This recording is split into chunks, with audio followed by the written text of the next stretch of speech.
Sweet the whispers in your ear whenever Ember wanders near. Good. All right, excellent. All right, let's officially start it. All right at the beginning. All right. You just let me know when you want me to pause it. Alrighty. Ember Paradox is so cute. I'm not a lawyer, can't but handle let's it. talk She's about just this so- Lindsey she's so Clancy cute. trial and everything we've learned from day 1 through day 10, because there's a lot going on. Now, some of this will be repetitive, especially if you've been following the trial or if you watched my first video, but I think it's important that we start at the beginning so that we're all clear on the timeline.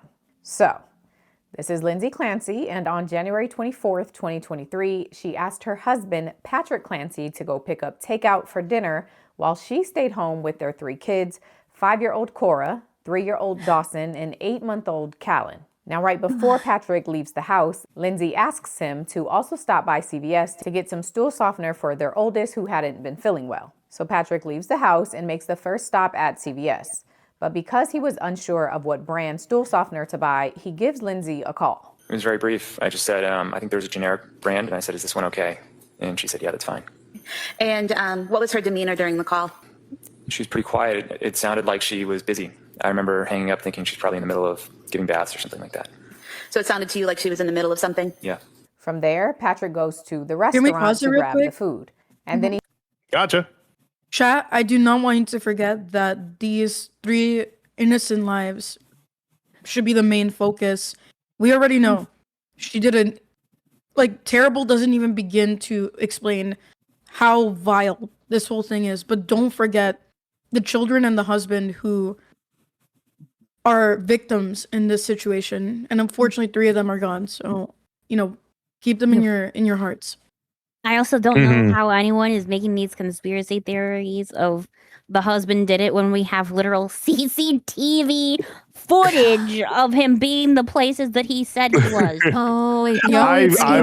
I would put money down that their argument is it's in spirit that it's his fault. Oh, it's like, yeah, he shut didn't up. do it, but Because he it's just created this is my assumption. I've not seen it. I don't know. But if I was a giant POS lawyer trying to make a paycheck, that's the argument I would go for.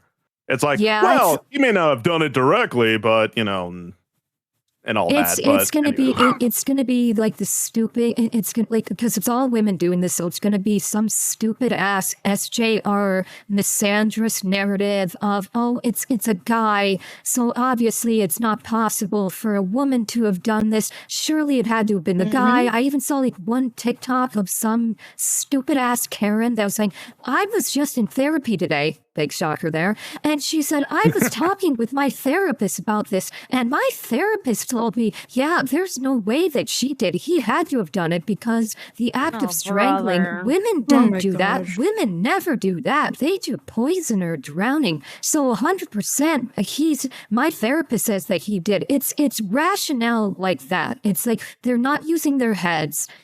They're only they don't want a woman to be guilty. These are flat out feminist, misandrist psychopaths. They don't want the woman to be guilty. Why? Because it completely destroys their entire man-hating narrative that man bad. That is literally the only reason why they're saying that, he had to have been the one who did it.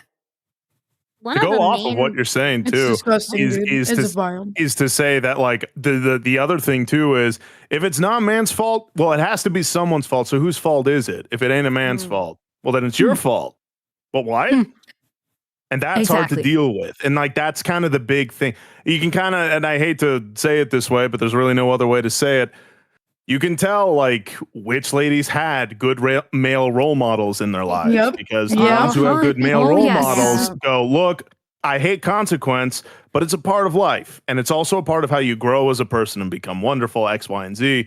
But with feminism and all that stuff, it became the ultimate shield of I don't ever have to say it was my fault, because if it's not his fault, then it's my fault. And then I got to deal with it. And then here's another thing, no one likes dealing with that. Think about it. Yeah. Are women accountable for themselves or not? Are they babies or not? Do we treat women as babies when it placates them? Or are they strong, independent, I don't need no man?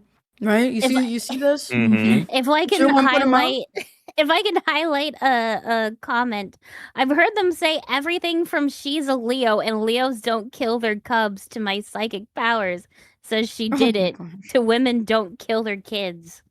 Yeah. I've also heard and then there's the TikTok comment, like he's a Gemini, he had to have done it. There's one thing saying the husband got a girlfriend 4 months later. He moved on way too quick. Clearly he did it.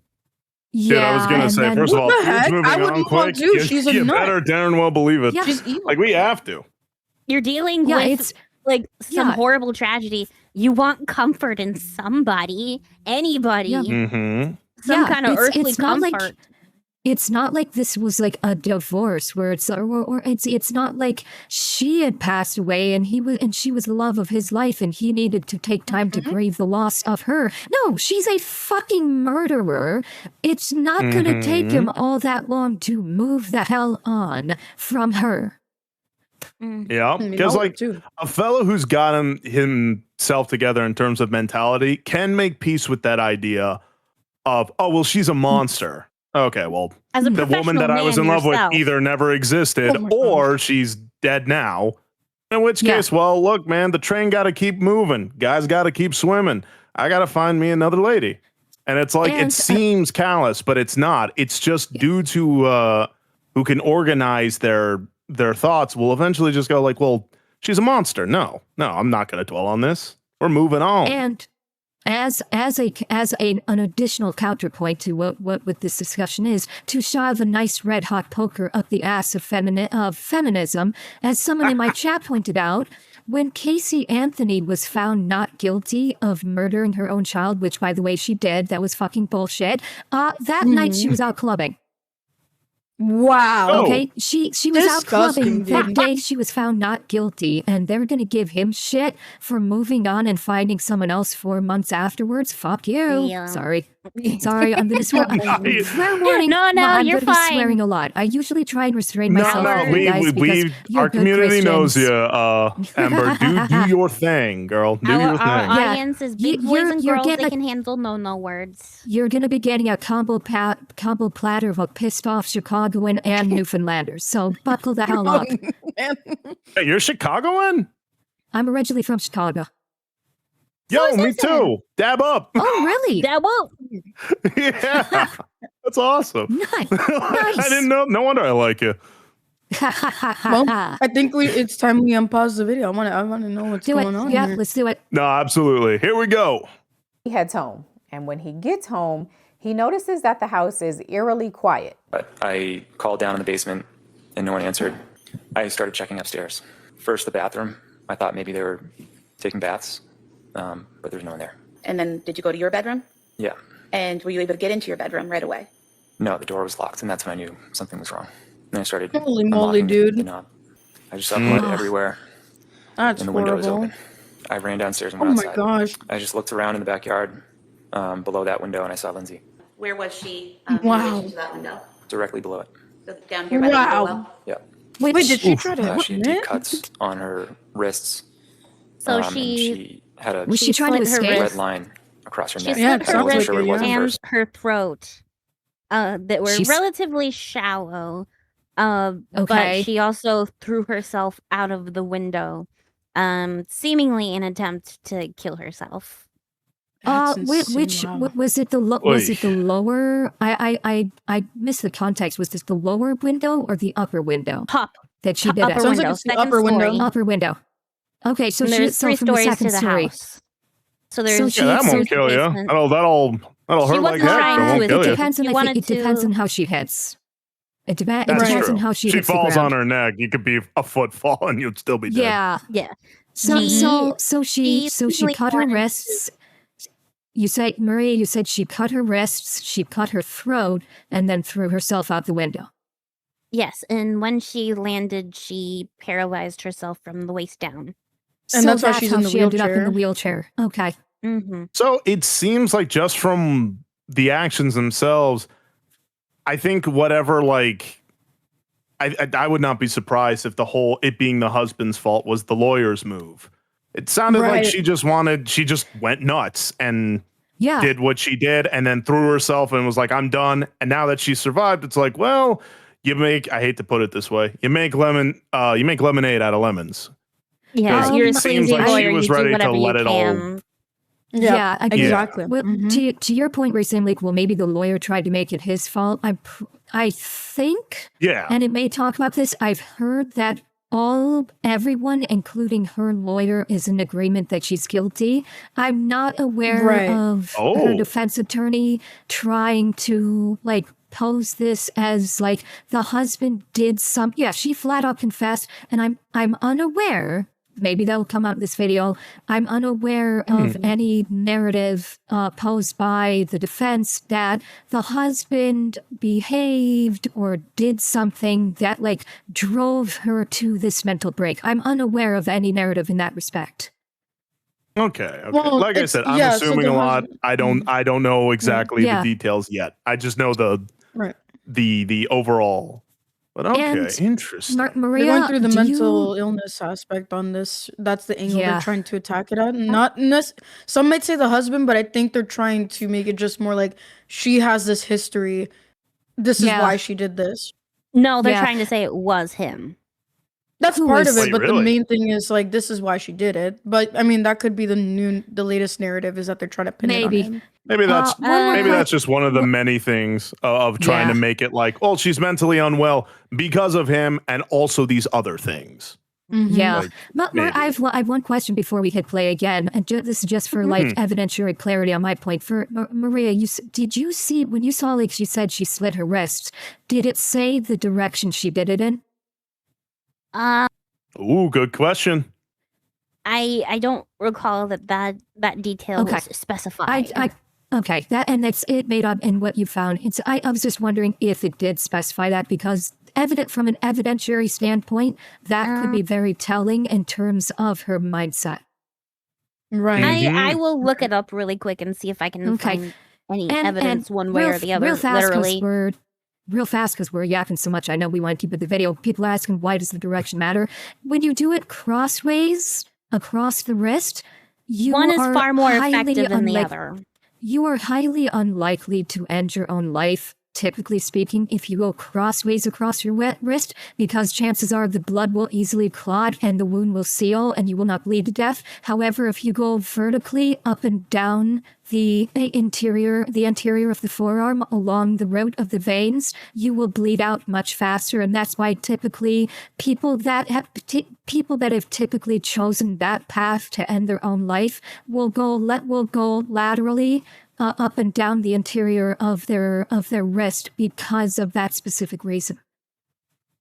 Revicor said it the way that I found out about that when I was a kid, which was cross for attention, long for results. And it's like, it's a really messed up way of putting it, because I was a dumb middle schooler, but that is true. Like that's how I remember that.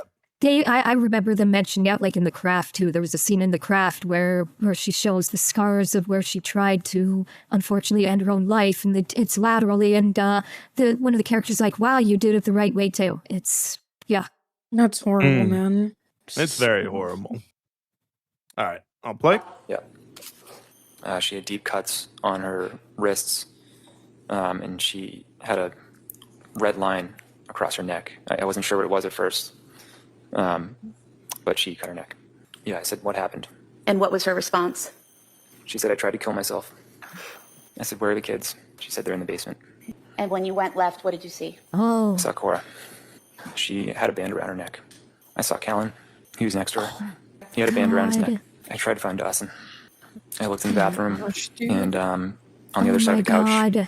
And then I went to the other side of the basement, and he was in my office. I knew he was gone. And did he also have a band around his neck? Yeah.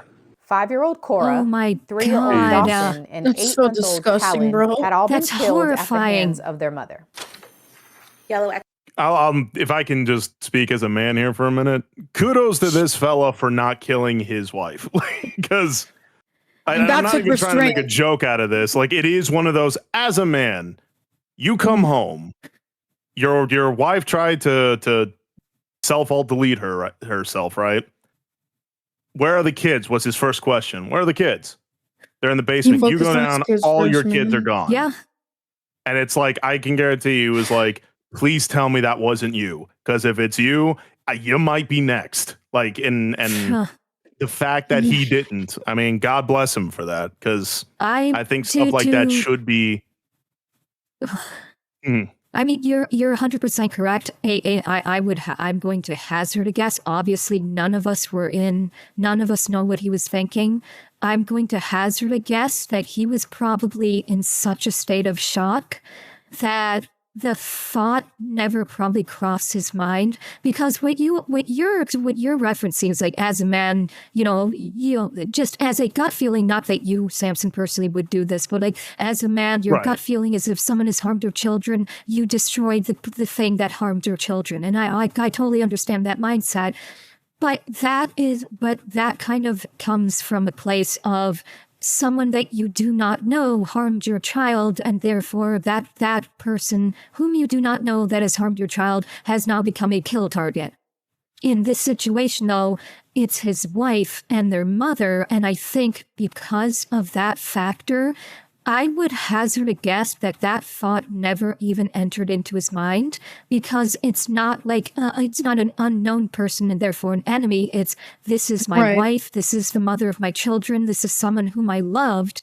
And so that very concept, I would hazard a guess, never even entered into his mind, on top of the fact that he was probably just in such a state of extreme shock that he probably was barely able to function in order to dial 911. I've heard that the 911 calls are so like horrific, horrible to listen to, that they have refused to release them to the public. Because I think that's probably for the best too. I definitely think that's for the best if they don't do that. Yeah, because some IPC people in chat saying like the 911 calls apparently were like literally something out of the worst horror movie. The way he was screaming, and it's I agree that I think I would break down. I think I would cry. Yeah, I mean, your wife I'm sure I go would too. out. You think nothing of it. You come back with takeout and medication for your kids' doo-doos, right? It's a normal freaking Tuesday or whatever. You come back to the most horrific scene possible. You think that your entire family is dead. Like, your wife is on the brink of death. She's cut up. She's paralyzed. She's jumped out of the window. Yeah. You go and check on your kids, and all three of them are strangled to death with exercise cords, which Samson, you're fairly familiar with, because I know you have some of those. You're a big muscle man. This is so devastating, because I can't put myself in his shoes. I think, I don't know, I would ask God to just take me then and there, because of just how devastating it is. And obviously we're looking at it from the perspective of, we know that she did it, but at the time he didn't know. So you guys are right, like we got to look at it from like his perspective at that time as well. I have a suspicion based on what we just heard in his testimony. I think that maybe he did suspect she did it right off the jump. The fact that, he found her outside, having jumped out of the window with obvious indications of trying to end her own life. And she actually said to him that she was trying to end her own life. He knew. He did. It wasn't his first rodeo, basically. I'm guessing she had exhibited the symptomology of mental health breakdown before, which is why she'd been on so many SSRIs and under therapy. And so I suspect that when she said that, and when she said they're in the basement, my guess is his first thought was probably, oh God, she killed them. I would wager that was the first thought that went through his head. Well, let's continue to see what happens. That's kind of what I mean when I'm sitting here, because like maybe it's just the way that I grew up, big old Mexican household. But like I was always taught that like when you have children, your life is now about that kid until they move out of the nest, right? Yeah. I'm not even saying that's the right or wrong way, but yeah, like Celeste gets me, because that's a very like Hispanic, that's a very Latina Hispanic kind of thing. I will Yeah, offer your kids are like your world. I will offer a slight counterpoint to it. Not like discrediting anything what you guys said, but as a slight counterpoint is you can grow up with that thought process. You can grow up with that ideology. You can grow up with those values that you were just talking about instilled upon you. Nobody knows how they're going to react in the heat of the moment until that moment comes. 100% agree. That's why I said if he did have that moment, then kudos to him for this for the restraint. If not, and like I said, both are equally, or I shouldn't say equally, but both are possible. Yes, I mean, props to the guy for surviving to begin with, like being there to stand on trial instead of just like, okay, my entire world is gone. There's nothing left. Yeah. You know, and you could hear in his testimony, he was able to give testimony clearly. You could hear it in the back of his voice. You could hear that like tremor in the back of his voice when he was giving that testimony. It's like that this whole thing is still 100% with him. It's still like he's like he was holding it together barely. You could hear it. Yeah. Oh yeah. Well, I think we should definitely like unpause it before we continue. Add more stuff forever. You got it. Exercise band found with Dawson. Black exercise bands found with Cora. Oh my gosh, dude! She's killed him with exercise bands. Wait. Yeah, she put it around the necks and choked them. Each and every one of them. And after taking their lives, Lindsey attempted to take her own life by cutting her wrists, cutting her neck, and then ultimately by jumping out of the window of her second-story bedroom. Lindsey survived, but the fall left her paralyzed from her chest down. And it also left her charged with 3 counts of murder for the death of her 3 children. And that's because, according to prosecutors, Lindsey's actions that day were calculated. Their theory as to why Lindsey killed her kids is that she was a mother who liked to be in control. She was particular about what they ate, what they did, who cared for them, and more. And as an example of this control they say she liked to have, they pointed to some notes she would leave her nanny when the nanny was caring for the kids. And so, for example, on Tuesday, September 4th, she wrote, last fed at 6 a.m. So it's that kind of mental health. Whenever he wakes up, he likes it very warm. He's been resisting the bottle. If he won't drink it, after 45 minutes of trying, please text me to let me know. Put down for next nap 1 hour after he wakes. Try to put down drowsy but awake. But if he cries, pick him up and rock, bounce, or hold him until sleep, then put down. He usually sleeps 45 minutes, but let him sleep as long as he wants. These are very detailed notes that Lindsey is sending to the nanny, correct? Yeah. And then she also wrote, if you have time, wash and cut up veggies, sweet potatoes, 1-inch cubes peeled, broccoli, small pieces, peppers, 1-inch pieces, plastic Ziploc bags. She's a control freak. Next bottle 2.5 hours after she's the first a domineering mother. I believe what you're reading. Very particular about I know it was what a she spiral wanted to do, how she wanted her to do it. She also and worked what as when a to feed labor Helen, and delivery when to put him down nurse. for a nap, all of those things. Very particular, correct? Sounds like it, yeah. But prosecutors say with the birth of her 3rd child and the anxiety of having to go back to work, Lindsey started losing that sense of control she had always had. She began experiencing intense anxiety that spiraled into depression. Now, she did try to seek help, but according to prosecutors, when the treatments and the medications weren't working and the control she once had wasn't returning, the life Lindsey had was no longer the life she wanted. And so, according to the prosecutors, Lindsey decided that the best option was to end her life. But because of that need for control, she believed that no one would be able to take care of her kids like she could. And so her solution was to take that is them so with her. freaking This was a twisted. woman who acted intentionally, rationally, and swiftly to accomplish a very specific goal: to kill. She was someone who liked to control every little detail of her life, of her family's life. It was hard for her to maintain Anybody that would have done a better job than harder for her. her to bond with her kids. That's all I have to She made a say. choice. Anybody. A deliberate and intentional decision that she did not want to try anymore. And because no one could take care of her kids the way she wanted them to, Pause for a second. she had to take them with her. You got it. Kim, there's one very specific point. I don't think it was, we kind of talked a little bit over it, but there's a very specific point that was not brought up so far, is she wanted control and she didn't think that she could take it. You know, if she was going to end her life, she didn't think anybody could take care of her kids. So that's why she ended their lives too in the same effort when she was trying to end her own life. Think about this for a second.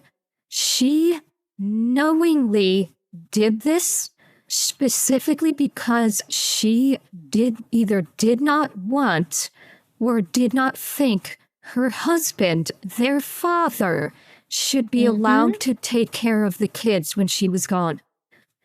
This was an act of her literally taking the children away from their father because she would no longer be there, so he shouldn't have them either. That is disgusting, fucking disgusting. It's such a misandrous thought, because here's the thing, and I'm not saying that men are better than women at everything, right? We're supposed to. I'm saying men are better than women at everything. Just literally everything. Yes, you will. You will. I know you, lady. But at the end of the day, the father, imagine you can't even trust the own father of your children, who you're married to, who chose you, who decided that he would give his blood, his sweat, and his effort to take care of you. And this is ridiculous, dude. Yeah, he gave you 3 beautiful children. It's horrible, man. I think I maybe missed something. Are they using that to make a defense of her character? Or no, this is the prosecutor speaking. So this is the prosecutor presenting a case to the jury that this was a cold and calculated effort, and they're trying to dissuade the jury of any kind of a insanity defense by saying that she did this in a cold, calculating way, that she deliberately did this in order to take the kids away from the husband, that if she was not going to be around, then no one could get to take care of her kids because she's such a control freak. I think that's what the prosecutor is trying to present to the jury in this. And at the end of the day, this was extremely, extremely selfish of her. This is not love towards your kids. It's a mental illness, sickness. Now. Another possible mindset is I've seen it with abortion. These women, they think no one can be alive whom I've hurt. Just knowing that consciousness outside there exists. So a lady who, has an abortion, she could give it up for adoption, but she won't, because she doesn't want that consciousness to exist, missing her or feeling like she had done something wrong to them. So potentially taking the kids out of the picture could have been, I don't want them to live with feeling like I did something wrong to them, and feeling maybe guilt in the afterlife somehow. There's some kind of guilt memory out there. Yeah, a living memory of her failures, basically. She didn't want a living memory of her failures. Yeah. Yes. I feel like that's also a possibility, because I've definitely seen that with women before when it comes to abortion. They'd rather kill the baby than let it live and potentially feel guilty about it. And then they say the foster care system, okay, it's broken, it needs fixing, but that still doesn't justify taking a life away. And people don't see it as murder because it's just a quote-unquote fetus. It's just a clump of cells. Man, y'all won't say that about a freaking pregnant cat. It was dog posted that's people. pregnant. It's freaking insane. I think there was a poll done once, or some kind of survey, where they asked women, hey, if they could take the fetus out of you and put it in an artificial womb and raise it so you never ever have to see it, you don't have to give birth painfully, right, and it can just exist without you, they still choose to abort, like a large portion of the time. Make me so mad. Goodness. They anger me. They make my blood boil because they don't care about anyone but themselves, man. That goes back to what I've said before, which is we are not smarter as a species. We just know more things. Because we're doing the same things we did in the ancient world when we would sacrifice kids to whatever god so that it can rain or something. I don't see any difference between that and sacrificing your kid for your career, or like Grace said, for your legacy or memory. It's the same thing.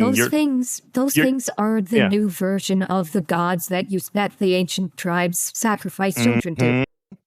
Like they genuinely just do not want that consciousness, that child to exist at all, even if it's completely separate to them, even if there would be no difference to them personally if they did or did not exist, right? It's just the fact that they know that someone out there could potentially miss them is enough for them to want them dead. Yeah, that's why I said the biggest issue I find with this whole thing is the cheapening of what life is. For instance, it's like my entire thought is, I don't know if I can say this word, the big G word that I guess I'll say it, genocide. Can I say that on stream? I don't want to get anyone in trouble. You should be fine. Just go for it. Yeah, I've said it plenty of times before. You're fine. Okay, cool. I was gonna say it's like with genocide, right? When you tell me that a genocide happened, after that statement, I don't think, well, which genocide was worse? It's like at some point, it's like there's no like for instance, Stalin killed more than you know who, right? Why are we making a list? It's lives that are lost. After that, evil, top 10 dictators who genocided people. But that's what I mean. Yeah. When life, and that's what I believe life's sacredcy should also reflect. Once life is taken, don't get me wrong, context is still important. I'm not saying it ain't. But when life is taken, that needs to be held with a level of like severity. She could have all the reasons in the world. I'm not trying to be callous to this, but it's one of those, she could have all the reasons in the world. Someone could, but a life was still taken. There's a reason why manslaughter is still considered so egregious. It's like, well, I didn't mean to take that life. It's like, right, but a life was taken.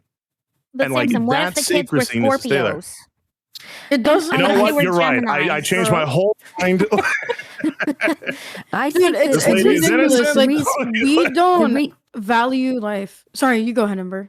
Well, really quick, the reason why to talk about Samson's point about why we have like essentially tier lists of genocides or homicidal maniacs or whatever, the reason why we do that is as humans, we intrinsically want to understand why something happens. We intrinsically need to parse things out in our viewpoints of what happens. And I think that is why we naturally just do, oh, this person, destroyed more lives versus this person, is we need to do that to maintain our sanity.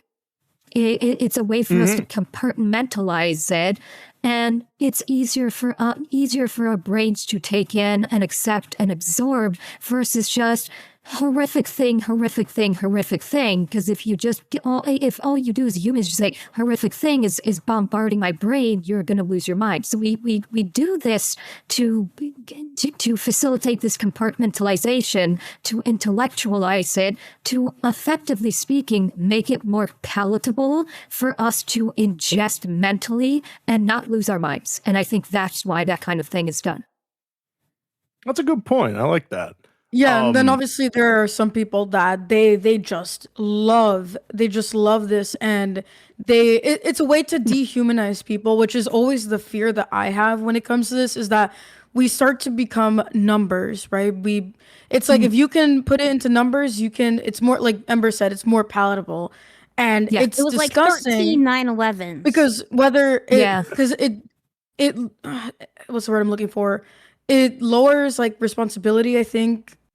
And it makes it seem like the person, it just happened, It's another day. They were just a number. If you can dehumanize somebody, you ultimately don't care about them. You can move on with your day. They're out of sight, out of mind, but there's a family, there are loved ones, there could be a lover, whoever it might be, who that's going to impact them in such a way that we will never understand. And that's why I don't like watching the news nowadays, because everything is sensationalized. It's just another story. Tomorrow there's going to be something even greater. And I think that's another reason why I don't, and this is going to tie in a little bit to VTubing, is it's the same thing. It's just another drama. It's another number. It's another docu. Yep.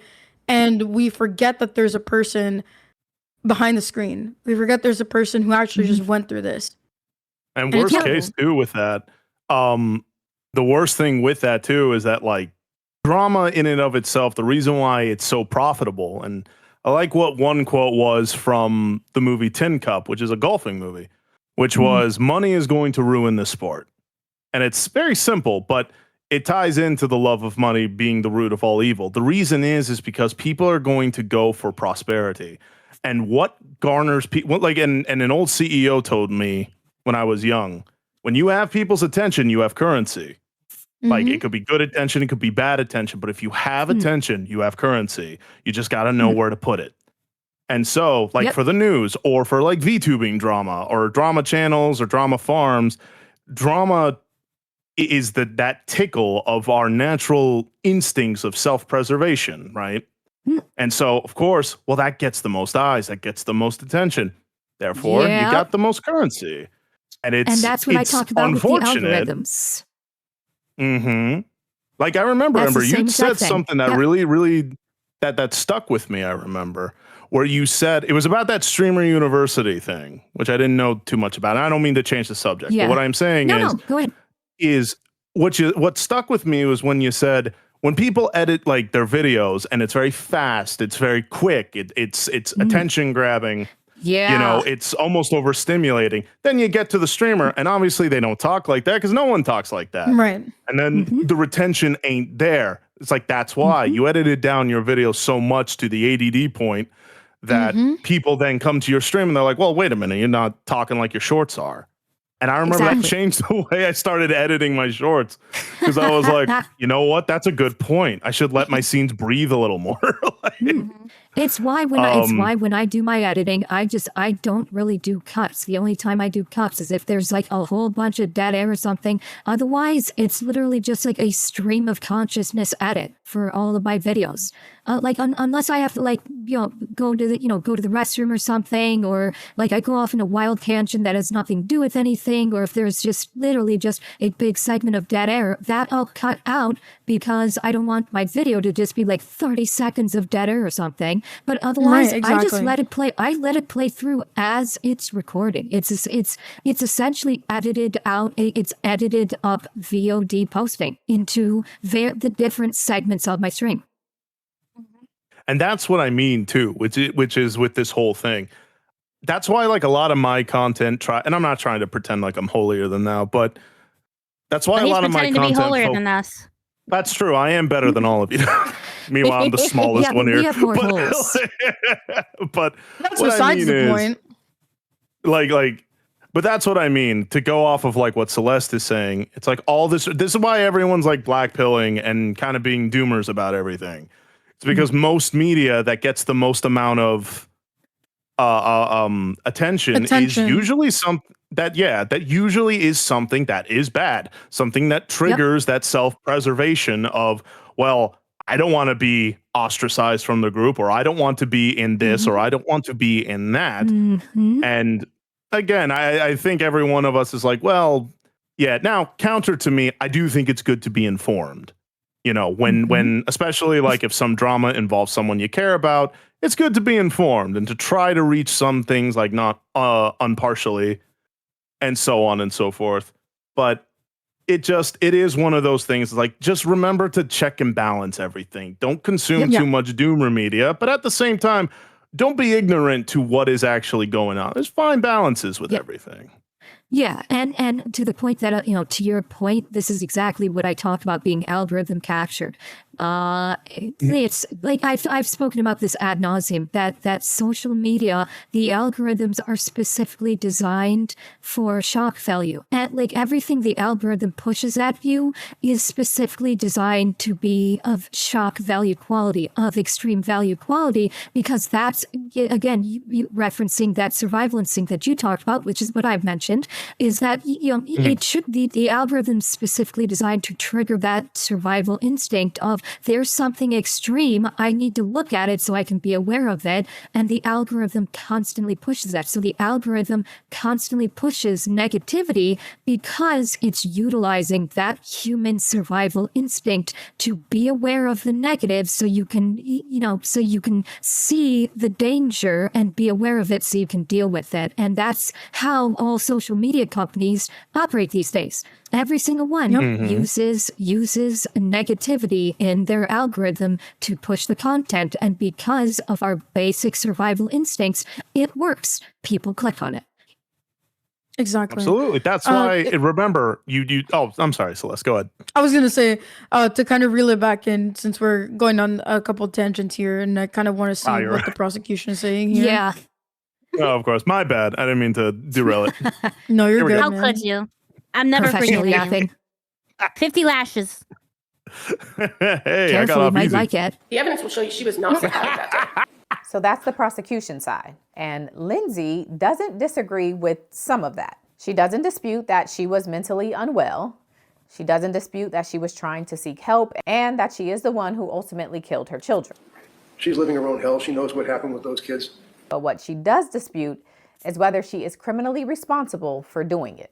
But I suggest to you that the issue, the consideration is what was going on in that woman's mind.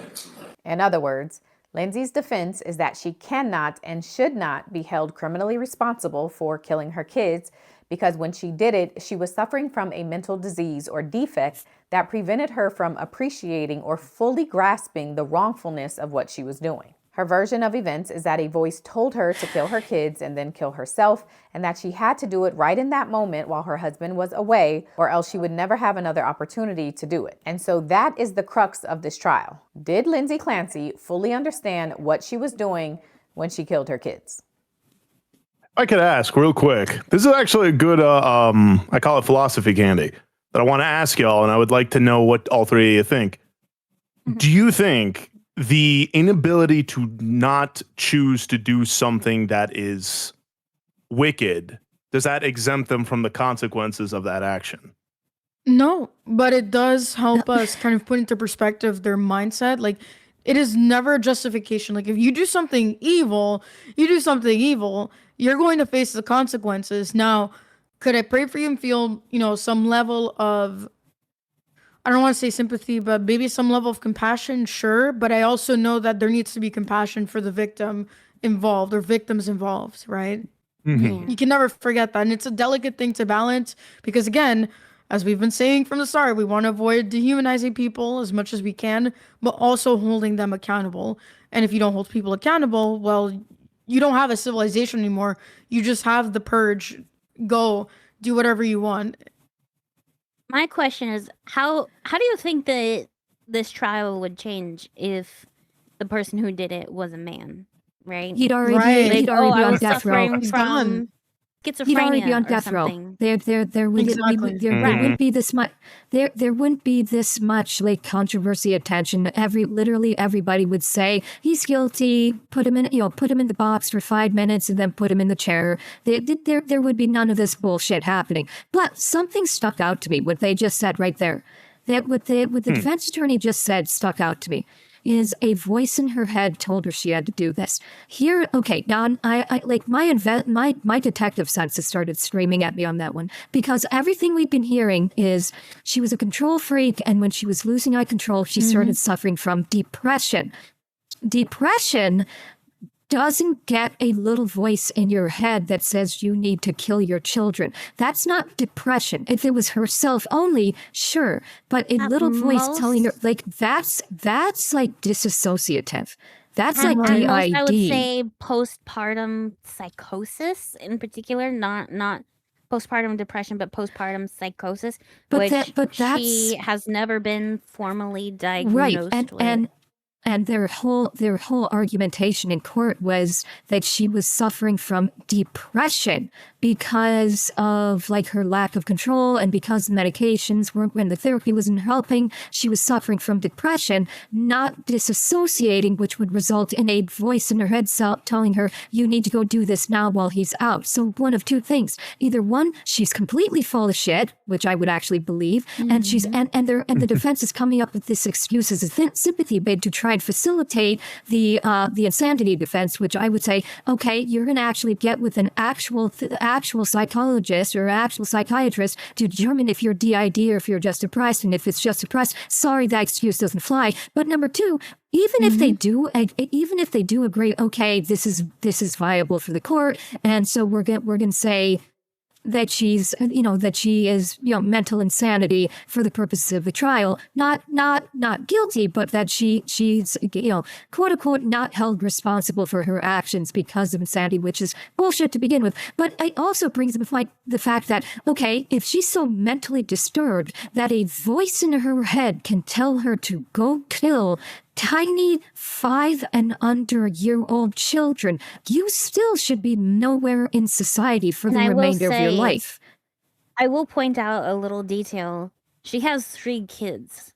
You can't strangle 3 kids at once. Mm-hmm. Yeah, well, and that was the other point, is like, this is, even if it's like, okay, mental insanity, that the little voice is telling her to do this. After, God help me, I can't believe I'm going to say this. After you've done the first one, this happened one at a time. After the first one, if she's not like separate times. Exactly. She's not snapping out of it after the first one, that's deliberate. That's like, you're now losing, because these actions take time. This manner of ending someone's life is not fast by any stretch of the imagination. Nor is it quiet, unfortunately. This is no, actually, it kind of is. But it kind of is, because the very nature of this. Number one, these are small children, and they probably have no idea what's happening. And I mean, if they did this in the basement, I mean, you can't. That sound gets stifled too. So yeah. No, I know. What I meant is that they're. I'm not going to get grim on it. Never mind. That's okay. I will provide a little fact check. Actually, apparently it is a common documented symptom of postpartum psychosis that you do hear voices. So that's a commonly documented. But they did not diagnose her with that, did they? That's what they're trying to say that she has. They're trying to say she was undiagnosed postpartum. Mm-hmm. Okay. Mm-hmm. It's still it's the fact is, like, these acts of doing this to all 3 children takes time. It takes time, and the fact that she didn't like realize after the first one, oh dear God, what have I just done? And just went, okay, first one's done. Now I'm going to move on to the second one. That's throws a huge monkey wrench into a mere psychotic brink. And she got her husband out of the house to do it in the first place. Yeah. She told him to go and do these things. Yeah. So that she could do it without him stopping her. Yeah. Yeah. So how crazy can you really be if you're able to plan like that? And that's what the prosecutor's saying. That's exactly the point the prosecutor is making, is when the prosecutor said that this was a planned, calculated murder.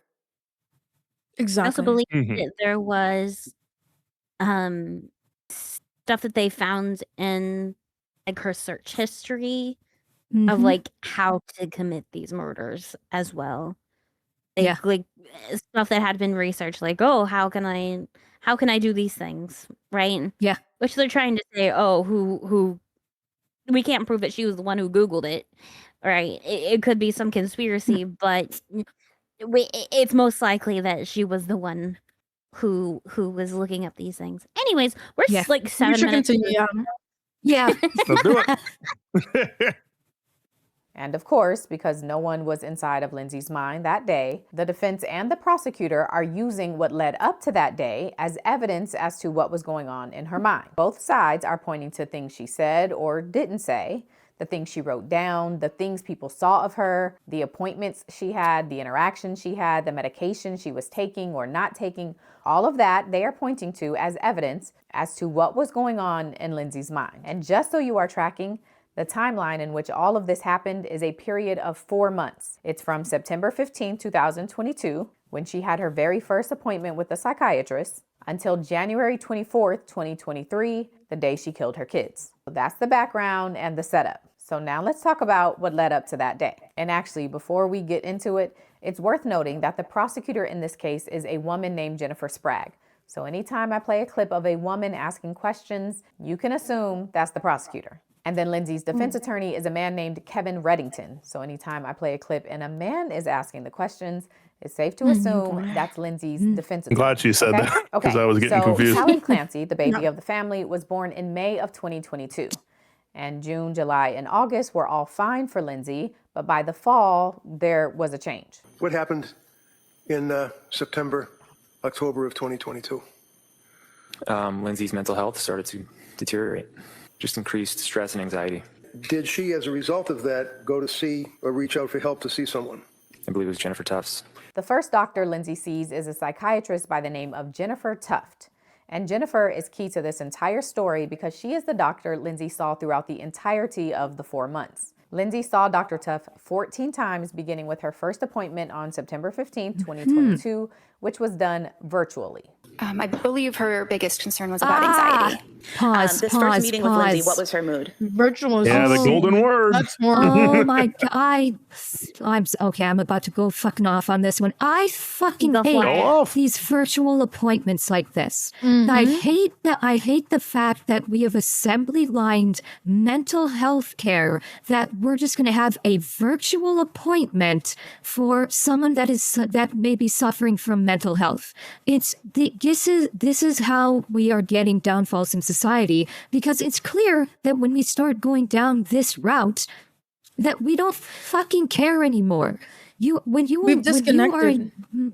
are a mental health professional, you need to be in person. It's more than just looking at someone's fucking face. With mental health care professionals, you need to see not only their face, you need to see their full body language. You need to see them outside the comfort of their home. You need to see them in an outside environment to basically get more data and more information on what is happening inside that person's mind. By doing this fucking remote thing, you're not getting that. You are losing absolutely crucial information that is necessary to facilitate a diagnosis.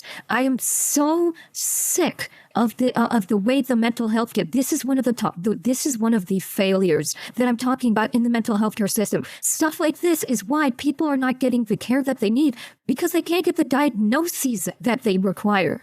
Because the doctors don't have all of the tools available to them to actually be there with patients to see the full picture.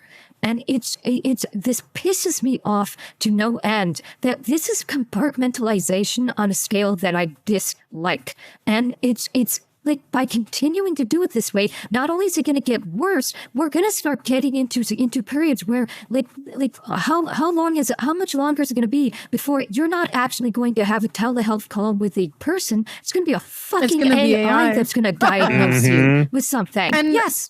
And to add on to this, just in general, ever since COVID, dude, like someone said this in chat, and I agree. Yeah, we have been even more disconnected. And look, I love the internet. I love being online. I love talking to you guys. It doesn't beat like being in person, going outside, touching some freaking grass, and getting some vitamin D up your veins with the sun. You know, inject vitamin D straight into your brain. Yeah, like TV, the internet, social media, or phones. They're tools, right? So inherently, they're not evil, but we have gone so far off the deep end that we are so connected, and I've said this many times, we're so connected with each other that we are disconnected from our day-to-day, from our real life. We lack human interaction. And I'm Gen Z. I'm going to be the first person to tell you that our generation is we're so screwed up because mama and papa said, here's the phone, stay on it, have fun, go on the internet, go mess your brain up. Yeah, here's the computer. And now we have iPad kids. So I don't want to take away too much from the case, but this is a greater problem in our society, right? And I feel bad for the younger Gen Z and the Gen Alphas because they are truly the iPad kids. They can't socialize. You take away the tablet, it's like you are running them over with the bus. Like, why are you doing this to me? And I it's feel like horrible for the kids who grew up during the terrible. pandemic, and that's all they had. There have been Everything studies was on the iPad. There have been studies that have been done that with these iPad kids, with the not necessarily Gen Zs, but the Gen Alpha, where if you take their iPad away, they start exhibiting like extreme signs of stress that It's erratic. I want to say that Gen Z alphas, like I think they equated it to the same psychological response as I want to say as someone experiencing PTSD. Like they experience the same psychological effects when you take their tablet away. I could be mistaken about that. I could be mistaking the psychological comparison. So don't quote me on it, but it may be drug withdrawal or PTSD. But when you take their iPads away, they experience that level of emotional distress. I mean, think about it, right? Young children, like their neurons are flaring, they're learning, they're developing, they're absorbing everything in. And this, instead of having the friend who's like across the street, like, oh, let's go play ball or whatever. Now it's this screen. This screen has become the friend, it has become the family member, has replaced real human connection. And look, as someone who's been chronically online for years, I know that it's messed me up in a lot of ways, right? I might not always show it, but I know the damage that it's caused me. And I absolutely know the damage that it's caused a lot of the younger generation. Like older Gen Z, we do have it sort of bad, but the younger you go, they can't live without it. It's like, this is their air. This is their bread and butter. You cannot take it away from them. And my nephew, or my nephew, my older sister's oldest, you take away his Roblox, you take away his tablet, and like the stare of death. And he starts to get, all jittery and everything because unfortunately she's given him the iPad. Now the younger one, not as bad. She seems a little more sociable, but especially for kids that aren't like super social. Imagine you give them a tablet and it becomes their whole world, man. It's so sad. It is so sad. And it's not only the device as well. To that mental health thing. It's not only the device as well. It's what's on the screen. Miss Rachel. On the screen is also contributory because look at what the Gen Alphas are watching Coco now. Melon, It's Baby all Shark. complete brain rot, and they have access to stuff like pornography sooner than literally any other generation, and that's really why. Bad. Well, like bad. that's also why too. The LGBT stuff, right? Because now these kid shows and these on YouTube and stuff, they are promoting this stuff. Now, again, it's not to say that, look, you can do whatever you want with your life, but I think children, whether it's like anything sexual, I don't care if it's straight or gay or whatever, they don't need to see that. They're young children. Let them live out their childhood. As they get into like adolescence, teenager stuff, like then you can start bringing up these ideas and these conversations. Yeah. But There's no need to let the inject kids live it. their life. Right. There's no need to inject it into their brains while they're still developing. We are getting very off topic. Yeah, we are so off topic. We are. Right now. Apologies. Hit play before we keep going. Whenever. Hit play to shut us up before we keep going. Yes, hit play, shut up the points. Here we go. It was okay. And what was her affect? Anxious. So she was reporting to you, she felt okay. You were seeing she looked a little anxious. Yes. And based on your evaluation of Lindsey Clancy that first day, September 15, 2022, did she appear to have any issues with judgment, insight, or orientation? No. And did you note any signs or symptoms of psychosis with Ms. Clancy that day? No. And based on your evaluation with Ms. Clancy, everything you learned about her history and how she presented that day, did you have an initial diagnosis? Yes. And what was that?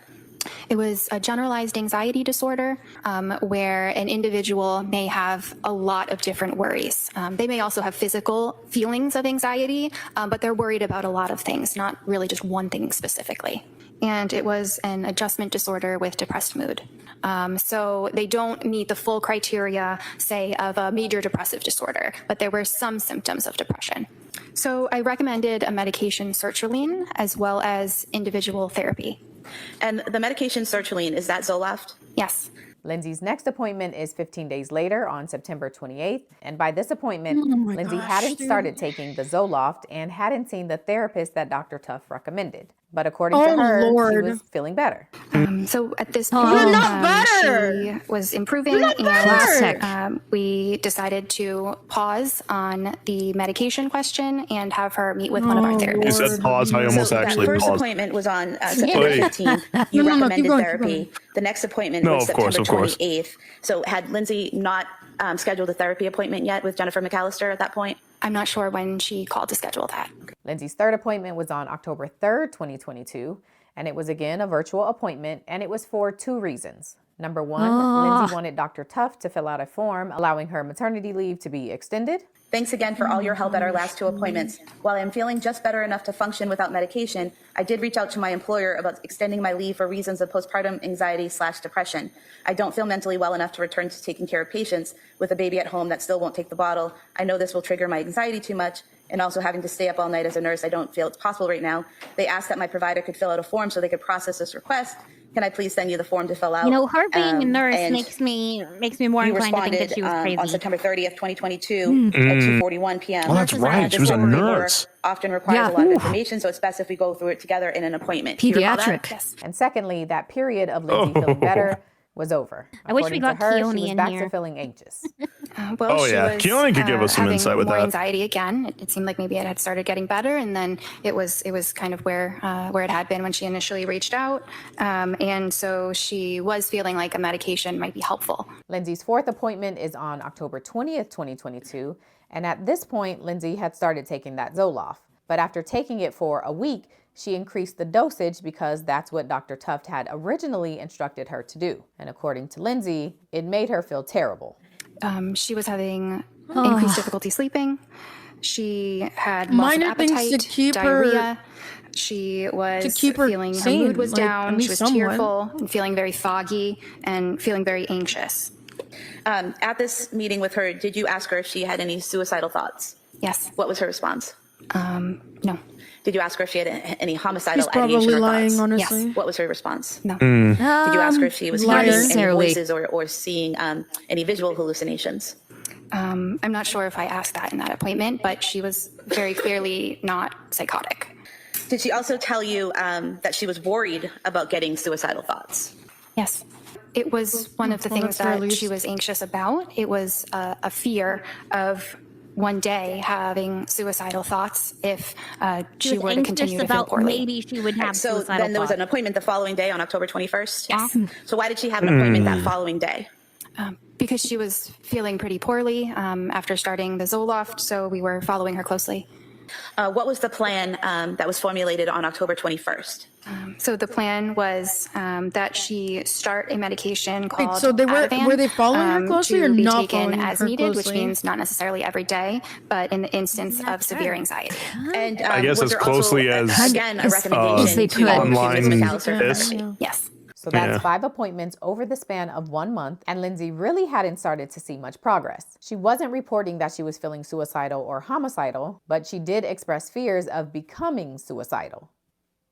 Oh, dear Lord. Dr. Tuft told her to try out the newest It kinda prescription confused and me, come back but- in a week to update her on how she was doing. I wonder when if that Lindsey was came her back, there setting still up her wasn't much defense back improvement. then. What was her mood, according to her? You really what think I'm she thought thinking. that far ahead? And I don't did know. you I mean, discuss people. with her, You never know. It's possible.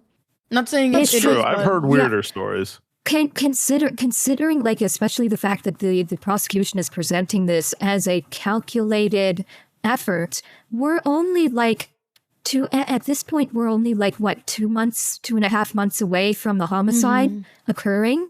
Oh, that's true. Would it be surprising if she basically was like saying this to her therapist as sort of like a precursor to set up an insanity plea, that knowing that the therapist could come on the witness stand and would have to testify that yes, she said she was concerned that she could be experiencing suicidal thoughts. Now, is it definitive? No, certainly it's not definitive that this is the reason why. I mean, but I wouldn't do she find hand it it up if it were like a cover story? Wouldn't she be like, oh yes, I'm No, hearing all the because- voices and thinking all the thoughts? No, because then that could elicit a call from CPS and have the kids taken away. If she presented to the therapist as being psychotic, there's the potential that the therapist could then under duty of what's the term? Is it due diligence? No, a mandatory reporter. The Hippocratic Oath?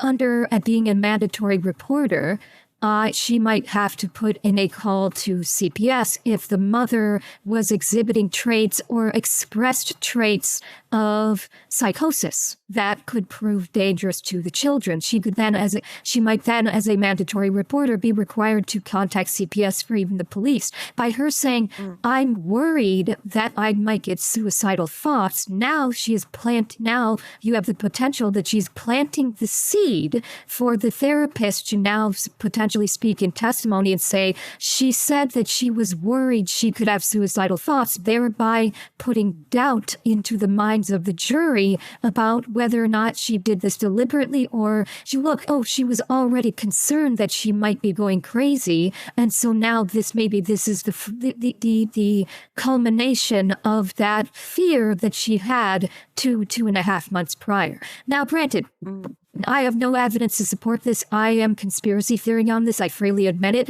but that's just something that stuck out to me. Interesting. He was playing 5D chess, dude. I'm telling you. Goodness, they're playing 5D chess, and I could barely play checkers. Oy. Yeah. Oh man! All right. Let's keep going. Whether she was taking the Ativan and whether it was working. She said that it was not helpful for her sleep, but it made her feel less anxious. Did you ask her that day if she had any suicidal or homicidal ideation? Yes. And what was the response? No. Did you see any signs of psychosis that day? No. And what was the plan after meeting with Ms. Clancy on the 26th? So we discussed starting the medication Buspar at 5 milligrams twice a day. It lowers anxiety. Now, throughout this process, Lindsey continuously expresses that she is hesitant about starting new medications because of the risk of becoming addicted to them. So even though Dr. Tuff prescribed this Buspar, at Lindsey's next appointment, she tells Dr. Tuff that she never started it. So she did not start it. So she didn't take her medicine? Afraid to start a new medication. And did you ask her if she had any suicidal or homicidal ideation? Gosh. Yes. What was her response? No. Did you see any signs of psychosis present in her that day? No. So the plan at that point was just to taper off the Ativan, but nothing was added at that point? Yes. So at this point, it's been a little over 2 months of seeing Dr. Tuff, and Lindsey and her husband really don't feel like she's getting any better. So Patrick's mom suggests that Lindsey see a woman by the name of Julie Paul. Julie was a nurse practitioner at South Shore Health Facility, and she was leading a postpartum psychiatric program. So Lindsey goes to see Julie Paul on November 21st. She again gets questioned on thoughts about self-harm and other harm, and she also ends up getting a new prescription. Yes, I asked her specifically if she felt like she wanted to harm herself or her children, and she said no. And how about asking her about homicidal ideations? Yes. And did she indicate whether she had any? She did not. Did you also ask her whether she had experienced any auditory hallucinations? I did. And did she experience any? Not at the time, no. And did she indicate to you whether she'd ever experienced any? No. So for this patient, for Lindsey Clancy, what did she identify as the reason for the visit? So she said pretty much I cannot sleep was her major concern. Now, once you were able to kind of gather all this information from her and do these screenings, were you able to come up with an assessment and a plan? So we had discussed starting Prozac. So I gave her 10 milligrams for the first 4 days to make sure there were no adverse reactions. And then I was going to increase her to 20 milligrams if she tolerated that well. Okay. And what about some of the medications that she had already, that she was already on, the Ativan and Benadryl and the Trazodone? Did you have a plan for those? I did. So I encouraged her to take the Ativan just in the beginning, just to help her be more comfortable with the anxiety and to make sure that it didn't interfere with her sleep. And as far as follow-up with you as the clinician and prescriber, was there a plan set for when she was going to return? Yes, we had established a return in 2 weeks. Lindsey was scheduled to return to the South Shore facility for her follow-up in 2 weeks, but with the understanding that Julie Paul was no longer going to be her provider. It turns out Julie Paul was moving, and so Lindsey was reassigned to a woman named Dr. Rebecca Gelada. Dr. Gelada, to your knowledge, and can we pause this real quick? Sure. And do you guys notice that this is like woman? Like, I know that like psychology and psychiatry are taken over by like women at this point. And look, I'm not saying that there aren't women who there are women who can do their job, but I genuinely believe that men It should be primarily men, with not jobs other low women. science think of next. Women, I'm telling. This is a pattern, but Women in where the are the workforce? men? Oh my god! I think this is so- one of those things where we need men. Man, this is Well, crazy. I'm going to hazard a guess and say that she was specifically directed to women because she's a woman. I'm going to hazard a guess that we don't want to send her to a man because this is a concern regarding because there is a consideration of postpartum. And that's probably why she was constantly seeing female therapists because of that specific reason. Like, why to basically, characterize the mindset. Why would you send a woman to a man about postpartum when a man could never potentially experience postpartum and therefore not be able to recognize the signs, maybe not have a cognitive understanding of what a woman goes through. So that's kind of my theory about why she's only seeing women at this point. That's fair. I guess And this is all done on. This is all done online still, yeah? Like all these appointments and all that? I think a lot of them are online. The impression I got is when she saw the nurse practitioner, the impression I just got was it was in person. The first therapist sounded like it was all virtual. The second one, I think, was in person. Okay. Just trying to get the whole timeline going. Yeah. Okay, interesting. Yeah. And what was the medication, if you know? Mainly Seroquel and benzodiazepines, Ativan. And to your observation, again, you're not a doctor, what you saw of your wife, this was is she so bad. affected positively or negatively by the Seroquel that she was on? It appeared that she was affected very negatively, and she's reporting that that she was getting worse on the Seroquel. And do you know, did she report that to Dr. Gelada? Yeah. Are you following that? So by this point, and I don't think I included all the clips of all the medications, she's been prescribed Holy Zoloft, smokes, Ativan, dear Benadryl God. that she got herself. Look at that. She Methadone, got Prozac, Ambien, Remeron, She was Benzo. Hold on, pause. Now, Lindsey wasn't taking them all. There's something sticking out to me here. Did she actually take any of these medications? She's getting prescribed she's getting prescribed all of these different medications, and nothing's making her feel good. We're seeing no change whatsoever. How can we be sure she's actually taking her medications? That's true, because wouldn't there be some change, even if it's not positive? There would be something. Yeah, you would see. Okay, well, it's getting worse, or it's now there's a new problem. Okay, well, let's not take that anymore. But instead, no, nothing has changed. And I will conspiracy theory. Here. Yeah, I will conspiracy she called theory a this suicide also. hotline at some point. Yeah, Called suicide hotline and crisis service. Patrick report medications made her 10,000 times worse on December. Compliant, so like a month before. That's in December, so obviously a month before. Auditory hallucinations, emotional blunting like a zombie. Admitted with suicidal ideation. Like she was admitted for 5 days. Discharge after hallucinations. And then the next one, persistent hallucinations, including commands to harm self and children per complaint. Was it amitriptyline increased January 3rd after poor was...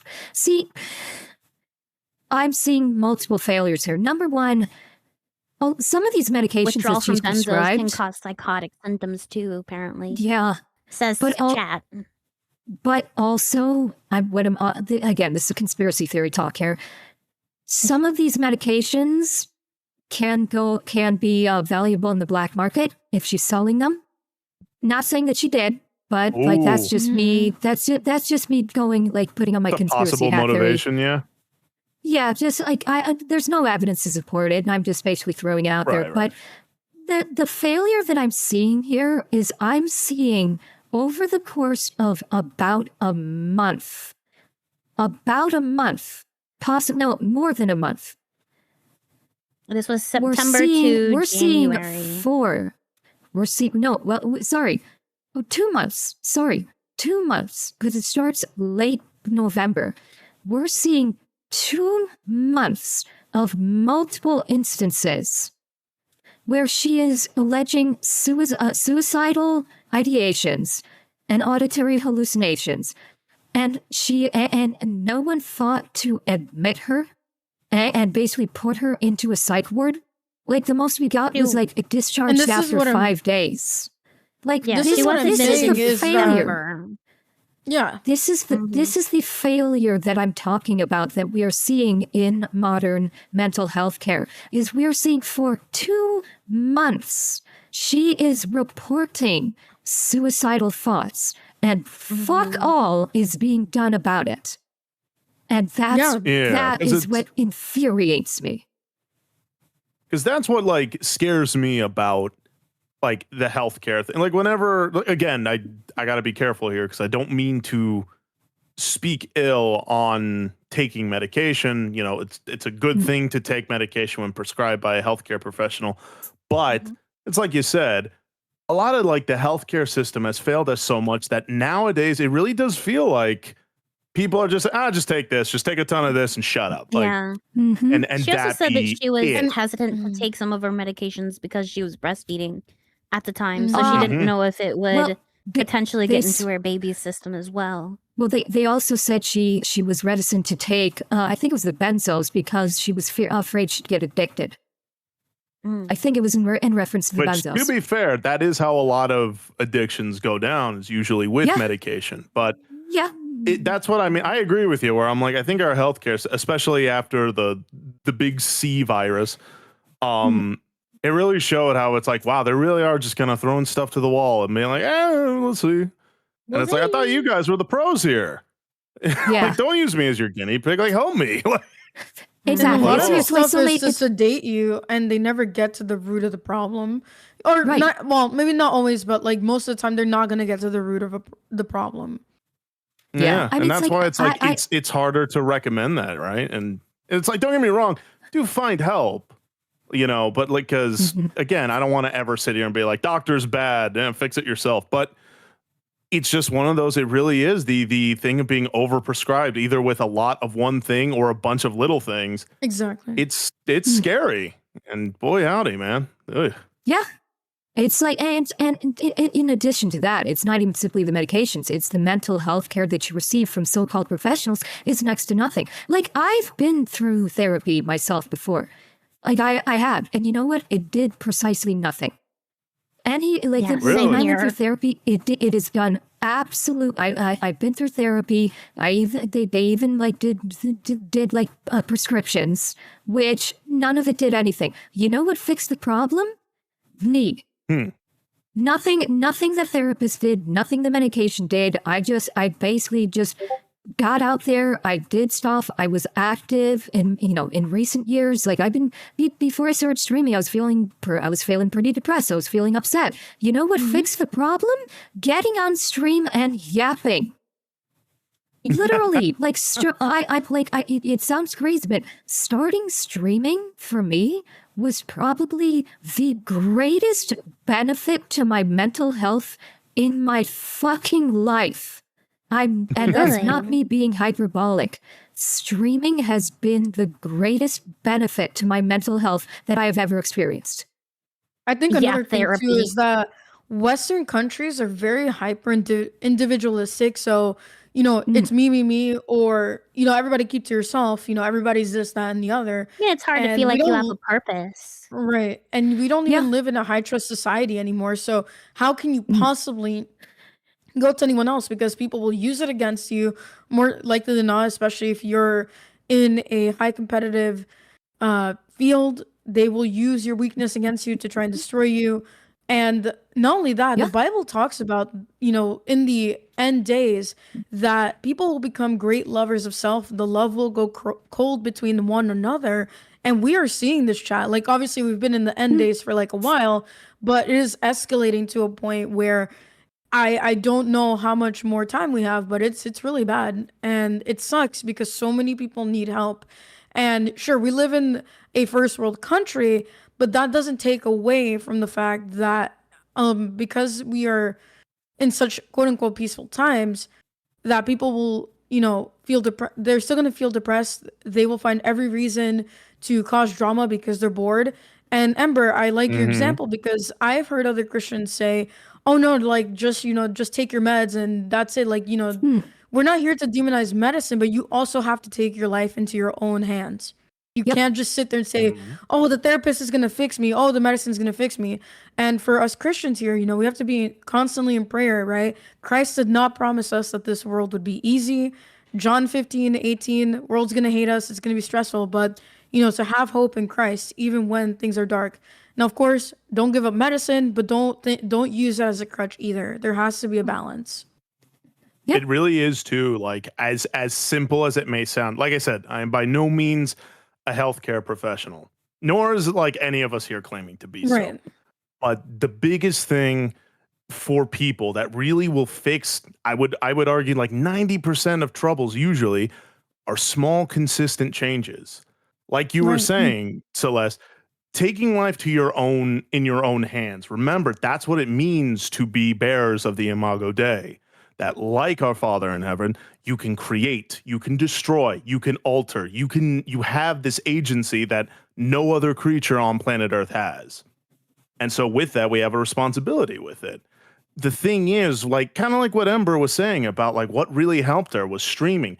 A purpose, something that she can be like, I will wake up in the morning even on my most depressed day, and I have something that I look forward to, something I will live, fight, and die for, whatever that is. When it comes to fixing your life, it starts small, and everyone thinks that it has to be like all tomorrow.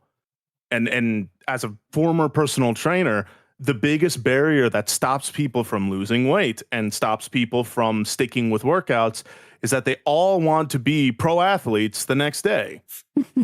And that's not how it works. You're telling me I can't get abs in 48 hours?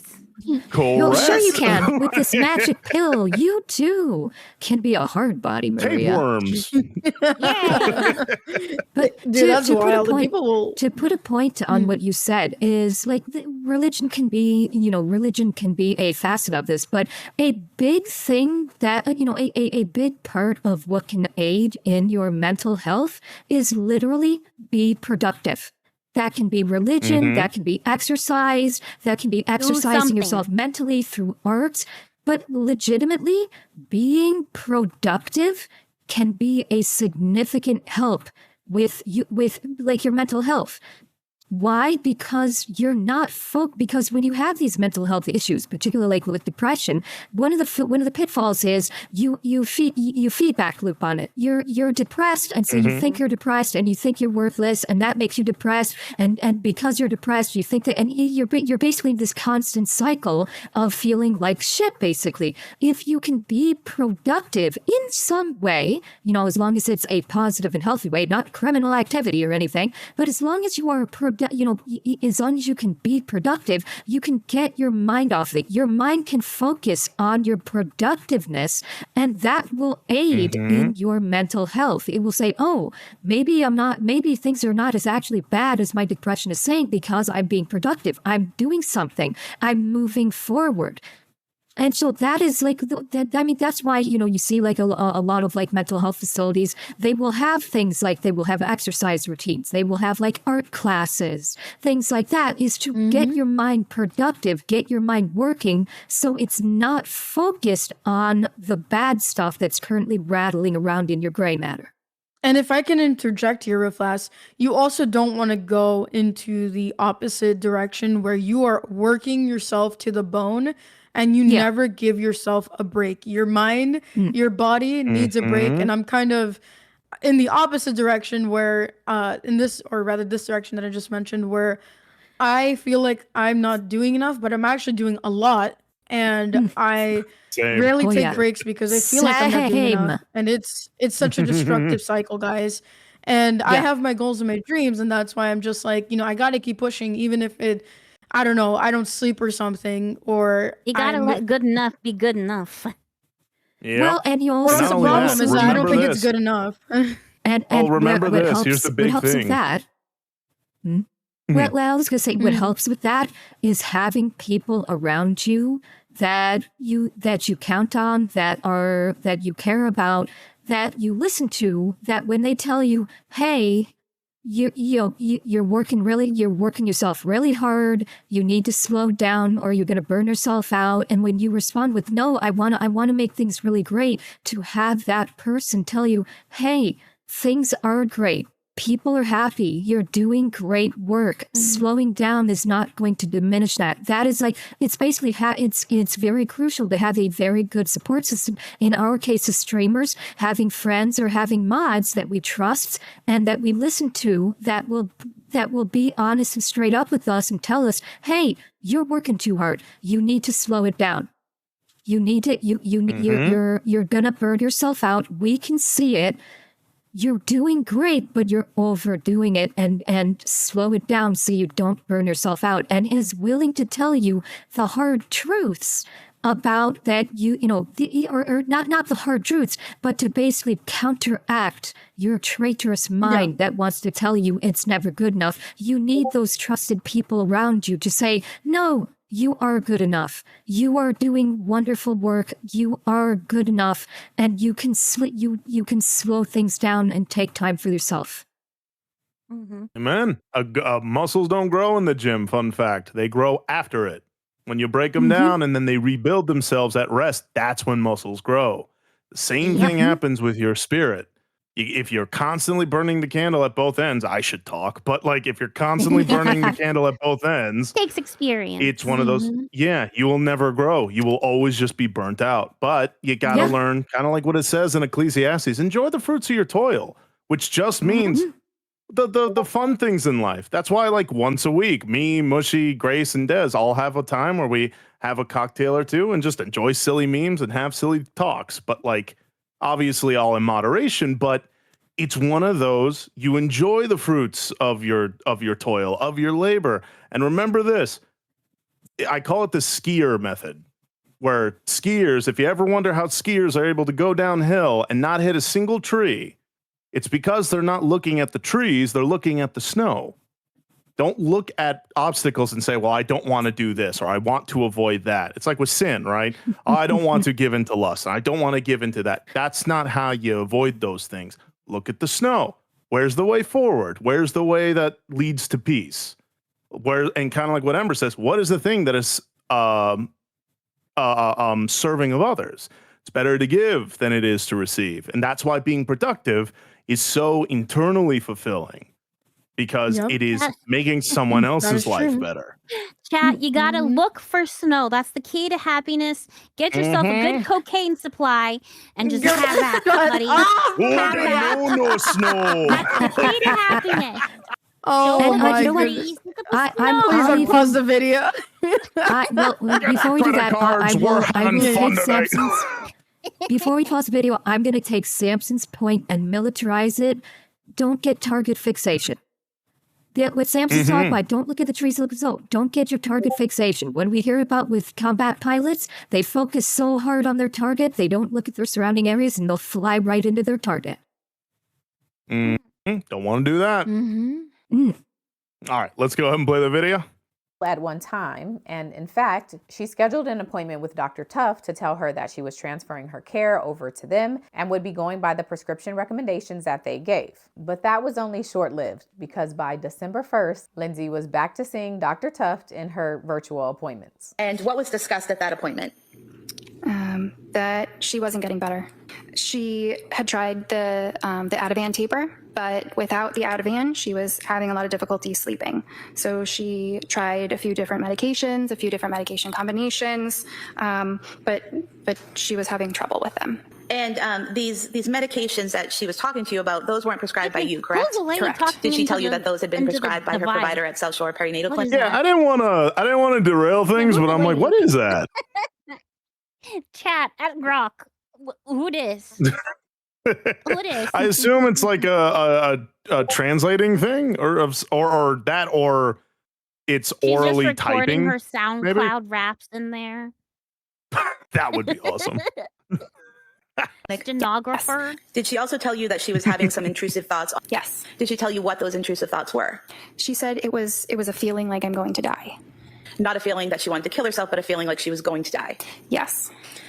Did you ask her if she had suicidal ideation? Yes. Like What was her anxiety response? attack So or she panic attack? denied having suicidal ideation, but she was feeling pretty badly. She said she was close to it, meaning close to having some suicidal thoughts, and that she was feeling very hopeless. Oh gosh, that's but scary. she didn't have any active thoughts of hurting herself. Well, that's didn't have rather any intention racist of of you, doing Samson. anything. Didn't have any plans. Did she also talk? Wow. I'm sorry, I had to. It was right there. I It has had nothing to. to do with her skin color. It has everything to do with her chromosomes. Women scare me. Like, It wasn't next that thing you're she going was to tell black, me it's all that of she was you a are woman. women. Yeah, he only signed up for 3. Not this fourth one. You, and this is a quote in the records on page 144. That's awesome. I think it's my problem. I keep reaching out to different people and not sticking with the plan. That's what I documented. And did you discuss that with her, that concern that she kept reaching out to different people and wouldn't stick with the plan? Yes, I advised that she have one person who is managing the medications, so that it's very clear what's happening. Around the same time, Lindsey tells Dr. Tuff that she's having intrusive thoughts. She also tells her husband, Patrick, that she's having these thoughts. She described thoughts of hurting the kids or Okay, or that would have having, been or great them to tell having the some sort healthcare of professional. ailment. Yeah. I Yeah. was going to say. Mm-hmm. Like that? Yeah. Oh, okay. Dear And did That she would have been tell great you to tell the people who can help whether or not she you. had specific thoughts of how she would harm the kids? No. And she didn't describe that as hearing this external voice telling her to harm the kids, correct? Correct. She told you she was having intrusive thoughts herself of harming the children, correct? Correct. How many times did she tell you this, that she had thoughts of harming the kids? A couple times. I think I asked her Oh at some my point, gosh. do you feel like After you need to the be kept first away from them? time, And you need to say something. You can't stay quiet. Wow. You need I was to go. going to say, how many times do you got to Definitely hear that before you report think, Yeah, maybe I should before move it's in like, with my mom okay, and take the let's kids. remove you from the kids for a little while and put you in Yeah. this Yeah. nice white padded room for a few months while you get right and don't want to kill our babies. Mm-hmm. yeah, because that I don't know, maybe I'm old school, but it's like if my wife suddenly told me, yeah, I've had those thoughts or feelings, I'm like, all right, I've we're thought getting about you hurting help our like kids. right now. Hey, Like Zach. our Yeah. 5-year-old but, and like- like several-month-old. Yeah, I- and it's I like, honestly again, would've I'm not loved her saying to behind the overreact curtain. and be like, she's going to kill the kids. It's time to take her out. Like, I'm not. But you need to Hey, take her saying away that. because here's the thing. Like, okay, Right. maybe the first time you're like, she's going through a tough time, but once you get to like 2 and This is 3, the pattern. Yes, when That- it's a yeah. repeated events. Yeah, it's just like, Exactly. all right, we need to figure that out because that's not healthy. And and we want to point get out you someone who healthy. said to point out what someone said in chat is like he should have reported to the cops and filed a divorce. No, I disagree with that. Is people go through not these mental divorce for this. crises that there's like just people go through things and and saying this saying this to a loved one like I'm fearful that I'm wanting to harm the children. That's not grounds for calling the cops to get a divorce. It's grounds for okay, let's get you some help. Let's get you some Exactly. intensive help. Absolutely. It really Don't is. I know leave it her sounds like a unsupervised with joke. your kids. Don't leave the Yeah. house without her. Like, And- hey, let's and all this go goes- together as a family. And Right? look, Like, that's what there's I no mean, too. justification for what she did, and we're not justifying this, but a lot of people also Right. failed her. And while I think the husband is in fact a victim, he also to some extent kind of failed her because he should have put his foot down and gotten her instituted. Again, Mhm. like it just makes sense. After a certain point, you can't let it happen because this is what ends up happening is that this person's already in a horrible headspace. The next, not reasonable, but the next logical step is that she's going to act upon it because the more you think about it, meditate on it, right? Eventually, those thoughts become the action, and then it's It like, focuses on even the if you trees. even if you didn't commit it, you're kind of culpable to some extent because you knew where she was and you didn't put a hard stop on it. You have to be the man in this case. A series yeah, of What I would- cascading failures. That's a good way of describing it, Chad. Yep. And And- what I'll and say is too, like as like a man in this term, what I'll tll you, fellas, and this is kind of the reality of it, to go off of what Celeste said a bit, It's that there's an old saying called "it's lonely at the top." And what that means is when you're the leader, when you're the top dog, and I don't say that from like an arrogant standpoint. I mean that from when you're in charge, it's lonely. It's like, why? Because everything kind of depends on you in that point. Now, obviously, I'm not saying men just bottle it all down. Of course not. Right. If you're suffering through things, you do need to talk and talk to your spouse. Kind of like what Ember was saying. It's like she's telling him these things. Okay, let's get you help. Because like, obviously, you don't divorce. You work through things. You have, that's what marriage is all about, or relationships in reality. But it's one of those, as a man, get used to being, quote unquote, the bad guy for a little bit. Where, and what I mean by that is not that you're rude, but that you say something and it may rub someone the wrong way, but you take that risk because you believe in taking care of your family. And so sometimes your wife may be upset at you. It's like, well, what are you saying? I'm crazy? It's like, I'm not saying that. Honey. Yeah, exactly. I mean, That's again, exactly I'm a what man. I'm I have to saying. learn how to placate, but it is one of those. Ben and Don't be Jerry's. afraid. Again, yeah, you've got to learn to be like comfy being the bad guy. It's like we've, not to compare women to kids, but it is like also with No, kids. that's a fair comparison. Well, like I don't like infantilizing. I don't like infantilizing women because I'm like, look, they're bearers of God's image too, but kind of like that, but not to the same degree. They're like It's one children of that are those, legally liable. yeah, They're- it's just one of those. they You stand have to trial. be prepared to not be liked for a little bit, but because you know on these certain foundations you are still loved, even if you're not liked right now. But you do it because you love your family, and like that. That's the man's both curse and blessing, I would say. Yeah, we should continue to, because I think we've got quite before a bit to go. before we hit play, there's one thing I wanted to address with something that someone said in chat is like that we're dogging on the wife for doing virtual appointments.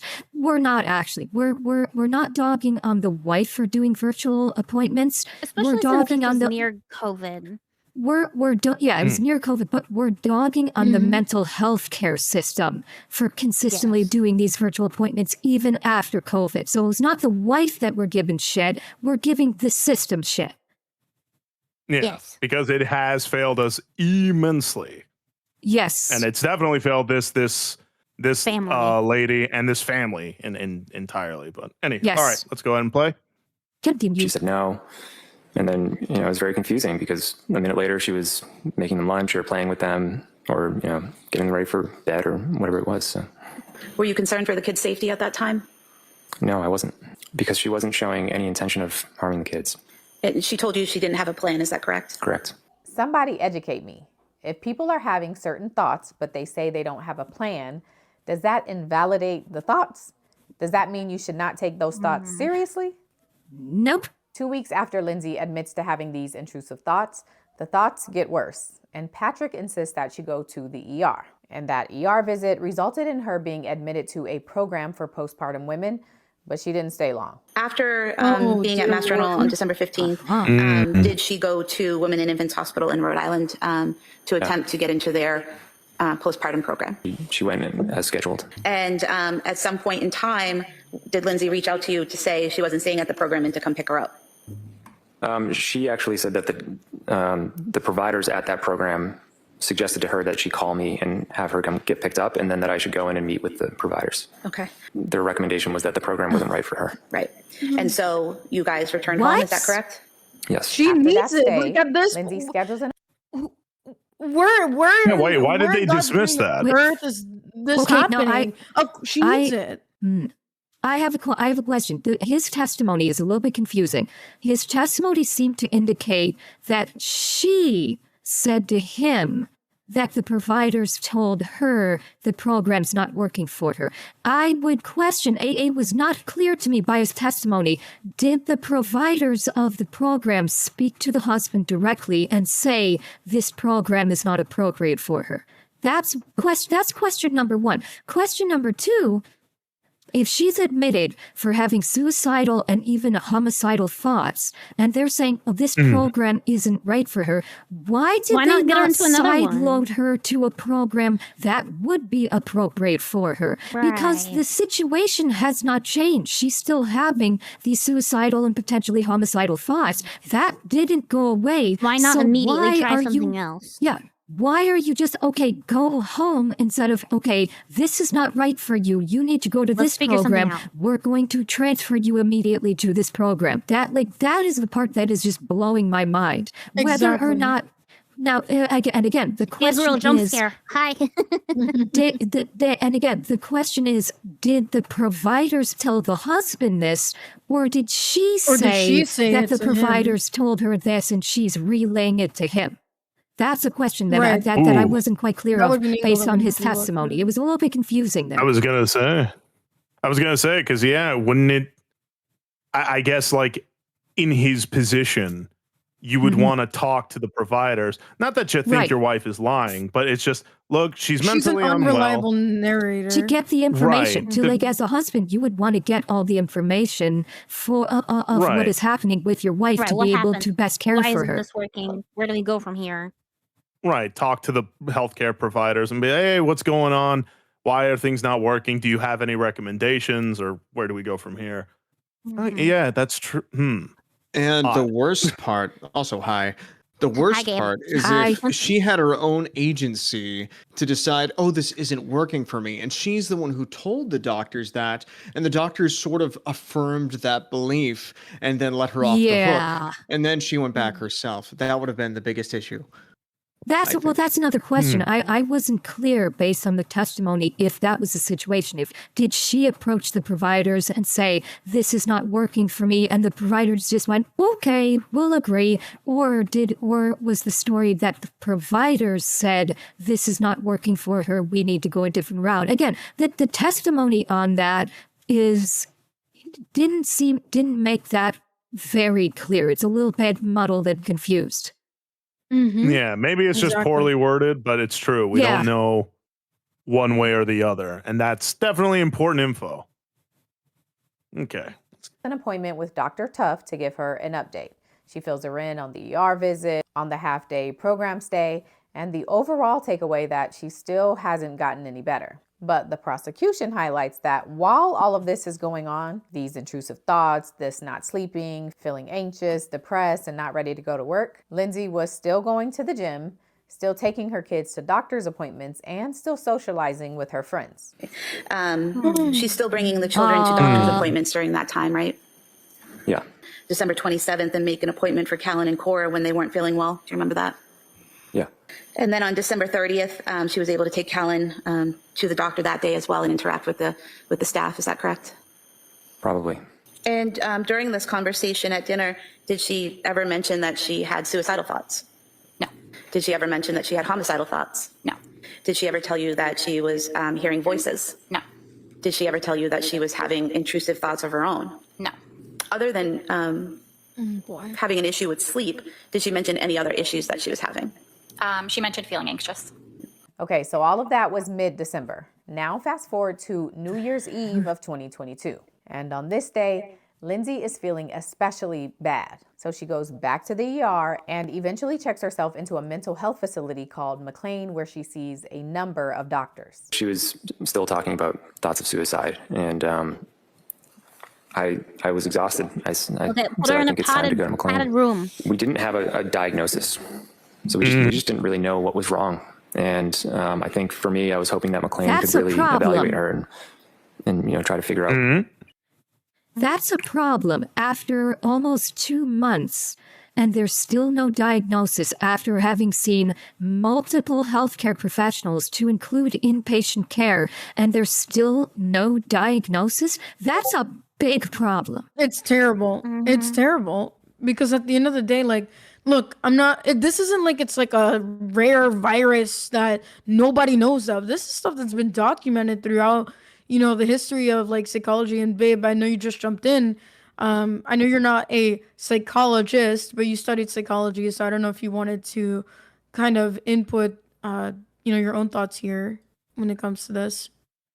Well, we have Mr. Psychology himself, Gabe. Take it away. Yes. Non-psychology here. Non-psychology. Yeah. Psychology, Chad, number 5. Oh my gosh. All right, so I guess there's a lot of different concerns I have.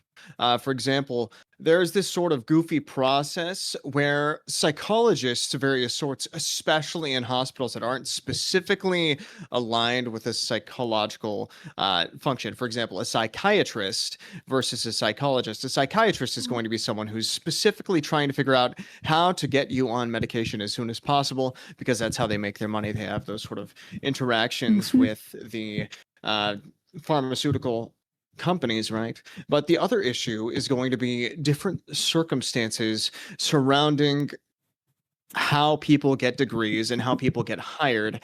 And this is 22. This is between 22 and 23, as far as I'm understanding from the brief amount of time I've been able to do this, because I've been in a completely unrelated class until now. September of 2022 to January. We're up to January 2020. 2020. On New Year's Eve, January 2023 is where we're at, the point we're at now. All right, that makes sense. So one of the issues after COVID is going to be just the influx of people who have been essentially taking advantage of the COVID online only system to get degrees they don't actually deserve. So, for example, people would be very, very quick to just grabbing Quizlet and just getting all the answers done without actually studying for anything, using, obviously, the influx of AI had come in around that time as well. So they had more people starting to write papers before they had counterintuitive measures to protect paperwork from being done fraudulently, right? So there are a lot of people who probably aren't really qualified for that, but there are also tons of people who take advantage of these systems and these people to just siphon as much money out of them and their insurance provider as they can. Now, I don't know if there's anything like that going on. As far as I can see, it's just the close relatives and people like that who are being pulled in here, and any sort of psychosis, any sort of understanding of this person's psyche is really not being investigated enough. I have a question. Yeah. Do you think it would be more likely that she got one of those therapists who were underqualified because she was doing like online therapy? Definitely, like sort of actually, a BetterHelp type of thing. Yeah, so here's the thing, right? BetterHelp and other things like that, like Talkspace, for example, are very notorious. And I'm not sure if this has changed, kind of like how Crunchyroll used to be a pirating website and now it's just the main hub for stuff. But I'm wondering if, and I'm not sure exactly which of these providers, if it was Talkspace, if it was BetterHelp, but I'm pretty positive BetterHelp, for example, had people who were specifically underqualified. And that is why they could get so many people hired, is because they weren't all technically supposed to be able to do that. So yeah, exactly that. And that's one of the big problems a lot of people have had with BetterHelp, and people who had been sponsored by BetterHelp on platforms like YouTube and Twitter. Twitch, whatever. They're all the same. But yeah. I mean, from what I understand, if you're taking a sort of therapy online, you're going to have a lot of issues. Now, I complain about Talkspace all the time because it has this stupid chat option where you can essentially chat about your problems over like a period of a week. Say, there's no way they aren't using AI chat bots for that. No way. This sounds like the chat feature of OF for frick's sake. So we're instead of the girl. Sorry. I'm sorry. I was about to make a really bad joke, and I'm going to spare you all. Please continue. I mean, I don't think any of us, the main issue with having like crude language and jokes isn't so much being like offended by hearing them. It's more like we just need to work on avoiding using those words ourselves. So, I mean, I'm not really offended if you're going to say something personally. Oh no, it was a bit, I was gonna say, so like technically the text therapy is basically like the OF girls that text you, but it's not actually them. It's a bunch of like Argentinian guys that are texting you naughty stuff. In a way, it's, so imagine people who are incompetent and don't understand the way the app works. This is me from my own experience with the Talkspace app, for example. When I worked for the university, I actually had access to Talkspace for free. It was just part of the benefit program. But the problem was that the Talkspace app had either you can have an appointment right away, or if you needed to talk to someone right away, they gave you a full week to talk with somebody. Now, here's the problem is that it kind of randomly matches you with the first person available.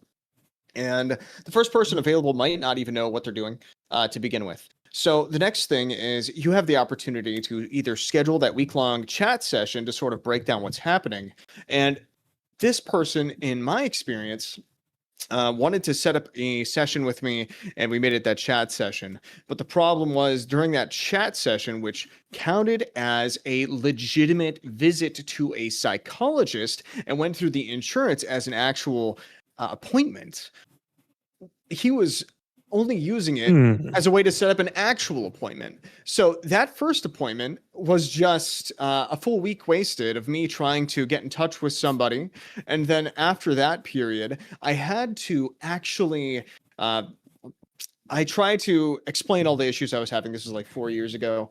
And he wouldn't answer any of my questions. He just wanted to sort of schedule the next appointment.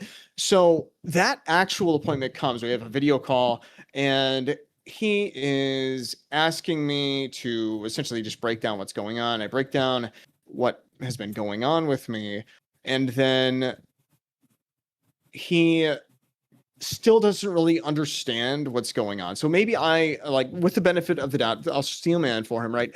I was an idiot and I didn't know what I was talking about, right? So he's just trying to do his best to help me. But then here comes the fun part, is that the app kicks me out of the call and then says that I can try to rejoin, but doesn't have any sort of rejoin option. So not only have I had this second appointment with him that counts as a second appointment for the insurance process, but it actually didn't allow me back in. I couldn't finish it. And then I couldn't actually have a real decisive, like, they didn't understand what I was talking about. So they were saying a third appointment would be the sort of initial appointment. And I just gave up on that app entirely at that point. I didn't think I do not blame you at all. That's nuts. Yeah. So, but these sort of systems are in place not only with now, of course, ever since the inception of them, they probably have some sort of things going on that potentially qualify better candidates since this time period. But there's obviously a lot of issues. So I am going to now be quiet because I've been talking way too long. No, you're welcome to the club. We should pause. How are we, like, halfway yet or not yet? Yeah, we're over halfway. Yeah. This is the most replayed part. One thing I want to point out is I don't believe she used a service like Better Health or anything like that to receive her service. I think it was just I think she may have gone through local means to get connected with the therapist, that Dr. Toft. It was just they had their meetings virtually. That was the only part. I don't think she actually. She reached out to them directly. She didn't go through a subsidiary service like BetterHealth in order to get connected with them. It was just the method of which they were communicating was through like a Zoom call meeting style. So that was the first part. But I actually have a question for you on this and something that came up earlier, which was their whole angle. Is like postpartum depression, like the not guilty by reason of mental defect, and they're kind of angling towards like postpartum issues, which is what was like postpartum depression, postpartum psychosis, things like that.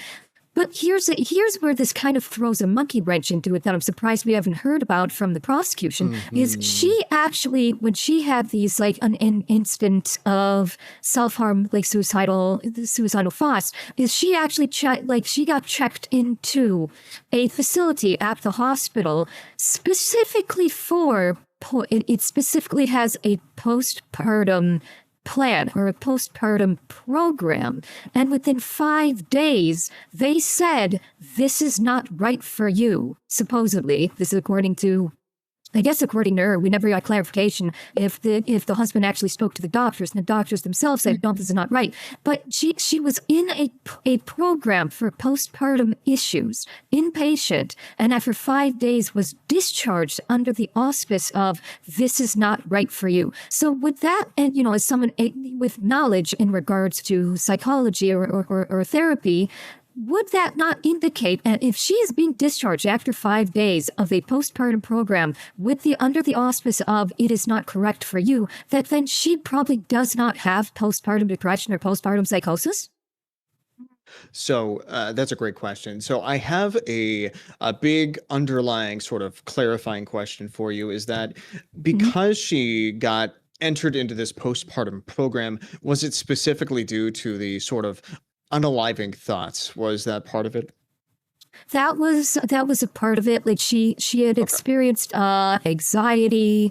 There was a more recent one of she was it wasn't actually like experiencing self-harm thoughts. I think we were still at the point where she was saying, I'm worried that I may start having suicidal thoughts, and along with stress, anxiety, sleeping issues, depression, and I think that was the witch's brew of symptoms that she was presenting with. Okay. So that is a really interesting direction, because I'm under the impression that they don't actually have a good solution for her, because it sounds like she had a range of symptoms that were more related to possibilities.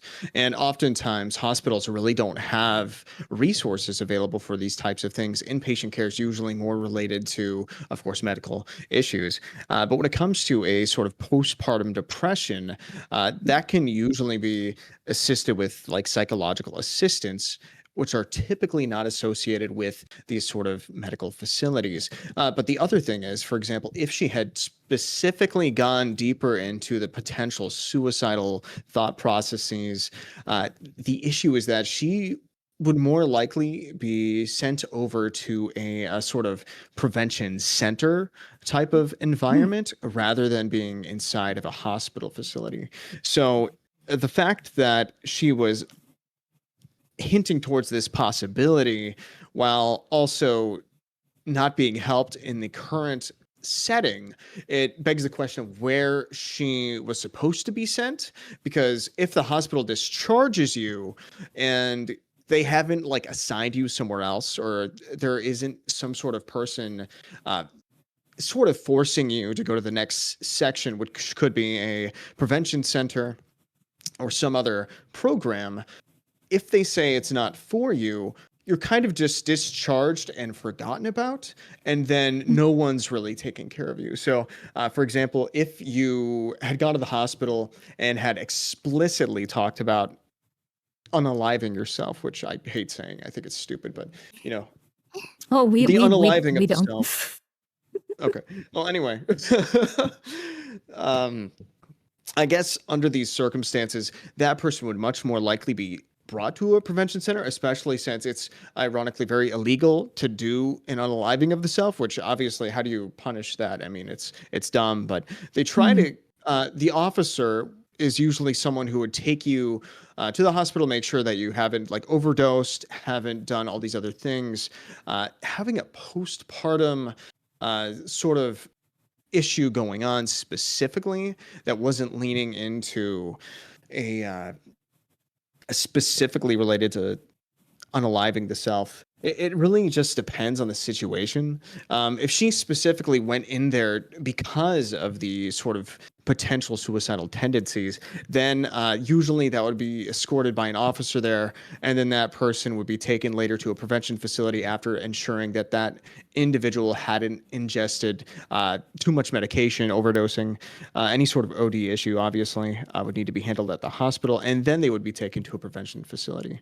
When it comes to the postpartum depression part, it just sounds like there were a lot of like psychological things they didn't understand, and they didn't really have any medical reason to keep her, so they pushed her along. She was also very much on a slew of medications from what we've seen. Like 12 different SSRIs. Like crazy amounts of medication that they've given her.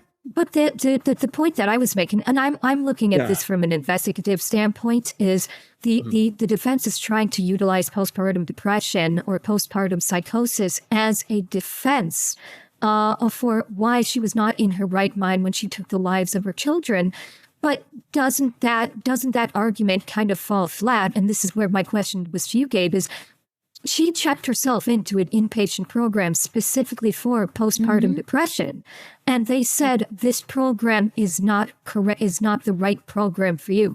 This postpartum mental health program is not appropriate for what you are experiencing. So and thus released her. So would that not in and of itself kind of destroy the entire mental deficiency defense of, oh, she did this because she was experiencing from a postpartum psychosis, when she went to a program and they discharged her and said it wasn't appropriate for her? Yeah. So I'm sorry about, I probably absolutely butchered that answer. So when it comes to a psychological perspective for this, usually let's say they had this system going on. If they didn't need her there, then she probably wasn't diagnosed with anything like that to begin with.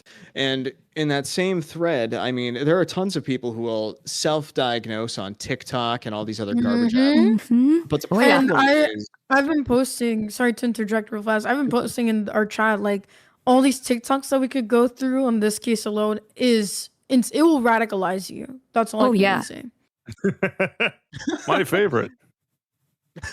Radicalization. I love being radicalized. Yeah, let's go.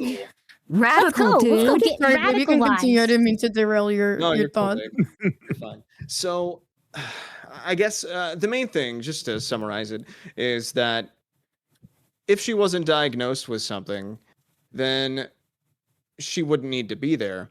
But if she was diagnosed with something and then she was released, it would mean that she had been provided some alternative medication to handle that, or she would need to be going to a different type of facility, not exactly just kind of released into the wild. And I think that's what the concern is, right? So if she, that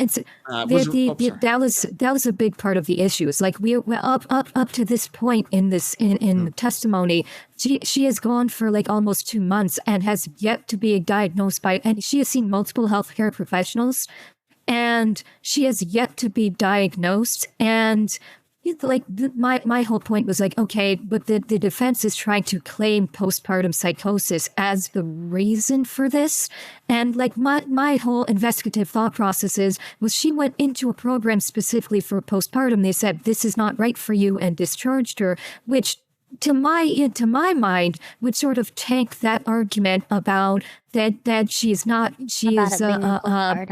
responsible because of postpartum when she actually had mental health professionals say this postpartum program is not right for you. But in the end, like even after that, like a month down the line later, she still has not received a diagnosis. That in and of itself is just crazy to me. It's like she's gone for 2 months of seeing mental health care professionals of various stripes, and she still has not received a diagnosis of anything. Then that part just is crazy to me.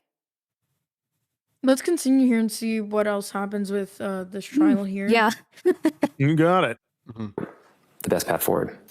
Were you aware that night while at the hospital, Lindsey was taking selfies? No. Are you asking what? me? Yes. Yeah, I can see that. And then the second page is just her legs in the doorway. Is that correct? Yep.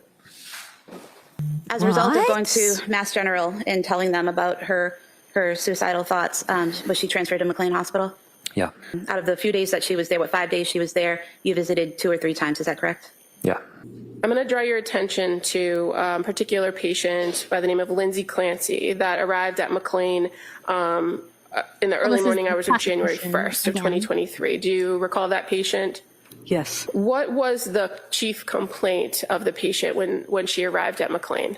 Finding it hard to sleep if she didn't take medications. Miss Clancy complained there were several symptoms. One of the things that she did complain about was the numbness. Did she report any delusions, hallucinations, or suicidal or homicidal ideation? What absence is that? No. Going to January 3rd, that was the first face-to-face contact you had with the patient, correct? Swiss? Yes. And what were your observations of her mental status? She was appropriately dressed. Her speech was of normal rate and volume. Behaviorally, she was polite and cooperative. Her mood, she appeared anxious. I gave her a diagnosis of insomnia with a mental health condition. She stated that she was anxious being in the hospital and that she wanted she sounds to like be she's discharged so she could I think be home she is. with her family and her children. And when she asked to leave earlier than Friday, what was your response to that? I said she could leave provided she had psychiatric follow-up the next day. I wanted to ensure that if she wasn't able to sleep that night after discharge, are just very that odd. she could speak with somebody about it so that they could come up with a plan to ensure she could sleep and to monitor how she was doing off She the comes off as medication. very odd. I did not have any concerns. That's a doctor, right? I mean, about that sounds her about right. Safety or I think this is the doctor in that postpartum clinic. Lindsey is discharged from McLean on January 6th, and in the days Oh, no, following this is the that other hospital. discharge, she attended Cora's birthday. She mentioned to a few of her friends that she was having some internal struggles, and she had a few more appointments with Dr. Tuft. So she was continuing to feel depressed. She was feeling numb. She still appeared quite depressed. And I believe in this note for under condition, you wrote deteriorating. Yes. And why is that? So it sounds like a very strong word. I will give some context that it's not my choice of a word. I have three options when I'm filling that out. I can say a patient is pause it for improving, 1 second. unchanged, or deteriorating. You got it? Oh boy, here we go. I got not wanting to use words. I've got Internet Zen Master in my Kick chat who said, also, wait, did they just say Massachusetts General Hospital? They're literally the #1 hospital in the country regarding psychiatry. If Lindsey didn't get diagnosed there, there's no way she'd get one in the state. Really? Dear Lord. Yeah. And that is what Internet people Zen don't wanna go to the Master is doctor. Grok, is this true? He's one of Kirsch's, and he's quite knowledgeable. So I trust what he says on this. Yeah, that's came to him in a horrible, dream. vile thing to happen. Jeez Louise. These What I people want a mostly- pay raise. I do have a concern, is that this is a place that was very, obviously well established, but like Inquisitor Waddles had mentioned in the chat, it's very difficult to diagnose or even disprove that she has this, right? But it seems like a good scapegoat in the sense that if this is one of the best hospitals in the world, in the country, right, and they couldn't diagnose that, I think I read something recently about how she had been researching this and this sort of disability. And I wonder if this was very premeditated. I wonder if that's the problem. She was trying to make these. That's what we were saying earlier. That's exactly what I said earlier. I said earlier that is she setting up and not necessarily alibi, but is she's like when this first came up like earlier in this in testimony, where it was talking about like I'm worried that I'm going to have suicidal thoughts. The first time that came up with testimony, I said, is she setting this sound like tinfoil hat time? Is she setting up her defense? This sounds like something someone would say in context with what we know, that she is like setting up a defense for what she's planning to do. Because she said something like that about 2.5 months before she committed the murders. And that was very, and I said that was very suspicious that she said that because of those reasons. I was not aware that she was doing research on her own in regards to mental health conditions. that also is starting to sort of tie into what I was talking about earlier with her setting up her defense in the like building out a potential defense that she could then exemplify through action. Goodness gracious. This is so sinister. It's so evil, man. Like, What kind of things you got to unlock in your mind to start thinking like that? Yeah, like, and I did look it up. It is the #1 psychiatric hospital in the country. In the country, best rated. Yeah. She's not getting off the hook. #1 overall. She cannot get off the hook. Like, just on this alone, I am praying that the full extent of the law just bonk over the head, because this is ridiculous, man. You went to the #1 psychiatric hospital in the country and could not come out with postpartum and diagnosis. Went to the #1 psychiatric hospital for a postpartum program that you are claiming was the issue, and you didn't get a diagnosis. Sorry, that smells like bullshit to me. Well, let's continue, because we've got a little section over, but we can. I think we should finish it up, and then we can try and power it. through the rest of it. Yeah, let's do it. So she wasn't improving, and she wasn't really unchanged. She appeared a little bit worse than the last time I had seen her. So the best word is to say deteriorating. Did she send you emails on January 11th, 2023, asking you about your knowledge and thoughts on ketamine therapy and whether that would be a good option for her? Yes, she did. But I didn't think we were at that point yet. Did she say, I'm still feeling a very low mood, no motivation, just very depressed? This has been going on for months now, and I'm getting desperate for something that would work quickly to get me out of this depressed state. Do you remember that being part of the email? Yes. And what was your interaction with Ms. Clancy on January 16th? Her mood was still very low. She was still depressed. It was she was able to get out of bed and take care of her basics like hygiene and eating. Her concentration was fine, and she was doing what she needed to do to take care of her baby, though she subjectively felt like the bonding was forced with the baby. Okay, so that gets us to the 2 days before the day of the incident. And these she lead-up didn't days feel are emotionally critical connected because, to her according to the baby. prosecutor, everything about Lindsey's actions during those 2 days shows that she was fully aware of what was going on.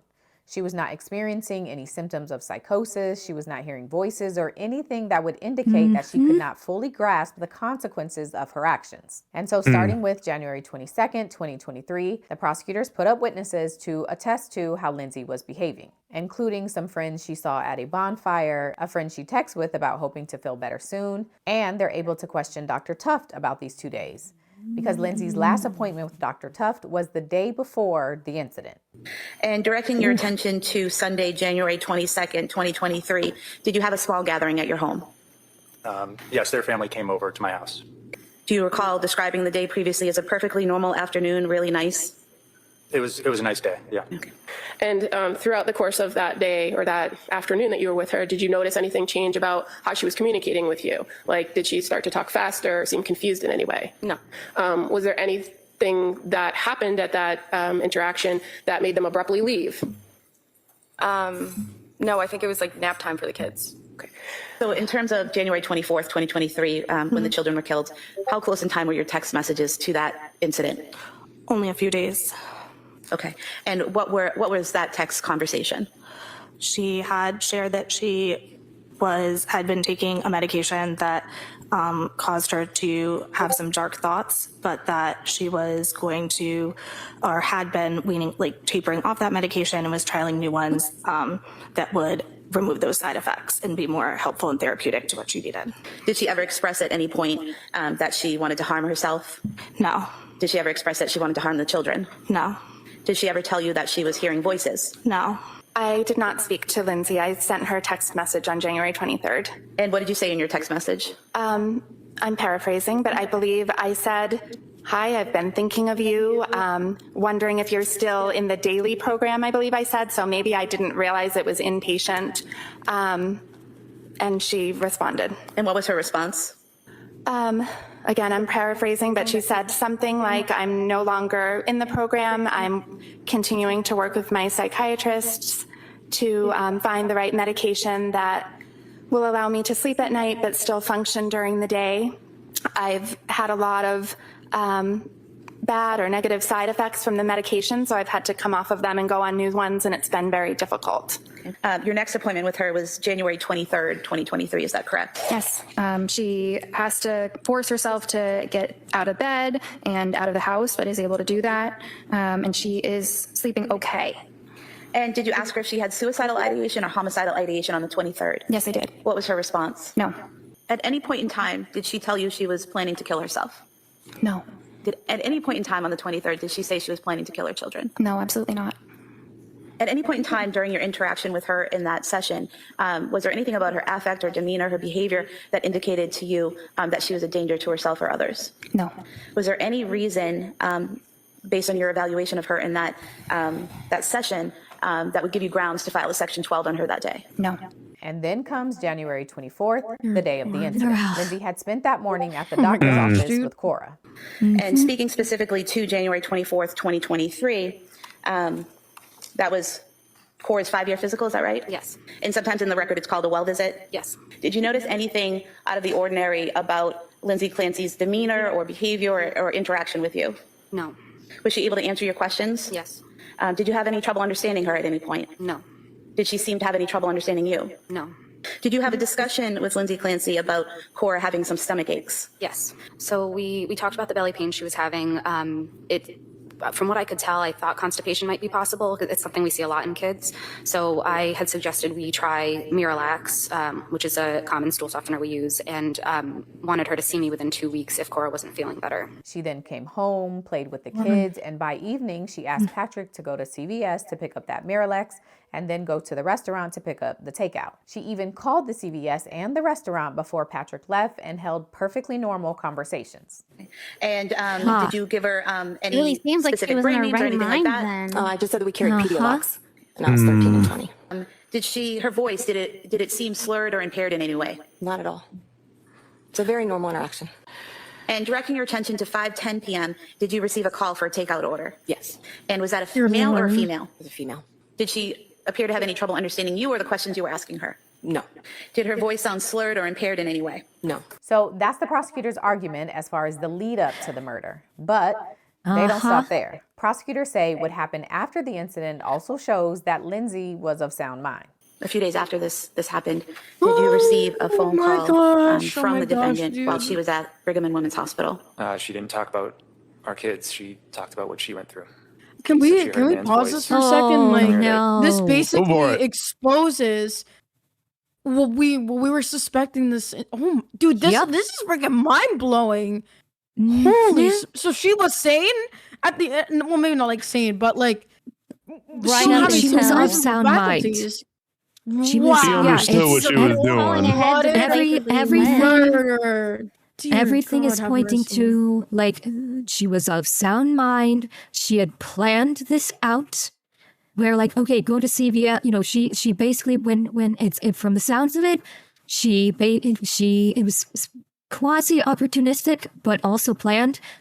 She had the intention. She was probably planning on, okay, how am I going to do this now? I have to facilitate it somehow. This visit to the doctor where her infant was constipated and the doctor was prescribing a laxative. Yeah, was the 5-year-old, yeah, the middle child. Whichever one of the children have the constipation issue, and she's like, okay, now I have my opportunity. So now I can do a takeout order. Plus, I can have hubby go to CVS. That will keep him out of the house long enough for me to facilitate it. And I mean, if it were so me it sounds and I was planned. having those thoughts, I wouldn't want to be left alone, right? Like I wouldn't want to be left alone with my kids, let alone because you make excuses to be left alone with them. And look, what I I'm wanted to suspecting, give benefit of the doubt, but this throws her under the bus completely. And even what if those things had to be done, like, hey, let's all go as a family. Let's go get those things and we'll go get takeout together, whatever. But what I think happened is she took this moment, she took the diagnosis as the opportunity of like, okay, this is how I can get him out of the house, and so. And I think what happens, she did the horrific deed with her children, and then she basically did the whole, okay, I'm gonna cut my wrists, I'm gonna do a shallow cut on my neck to look like I'm suicidal to try and get that, crazy, get the crazy factor in for my defense. And I think she when she sent herself out the window, I think maybe she miscalculated, or something happened that screwed up her trajectory, which resulted in her falling in a way that she didn't plan to, which resulted in her paralysis. And I saw it's feeling like it's all planned out, because he just, and as he just said, like when he visited her in the women's hospital after, didn't ask about anybody. She only cared about herself. This I think the first thing that she said This is when starting she to was sound like able to psychopathy. speak again was, "Am I gonna need a lawyer?" Yeah, I think that was the first thing that she said. This or is something akin to that. This is starting to sound more and more like psychopathy to me. Yeah. And there Golly, will be man, women imagine who being. say, sorry, you go Oh, ahead. go ahead. Go ahead. No. Please, go ahead.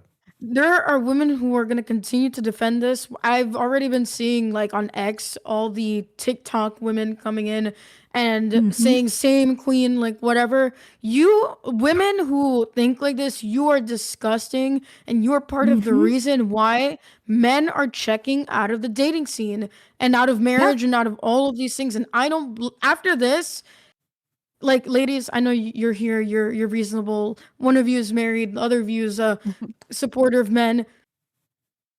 I do not want to hear any woman cry, "Oh, there are no good men left," when there are evil women like this who will murder their children out of selfish reasons, okay?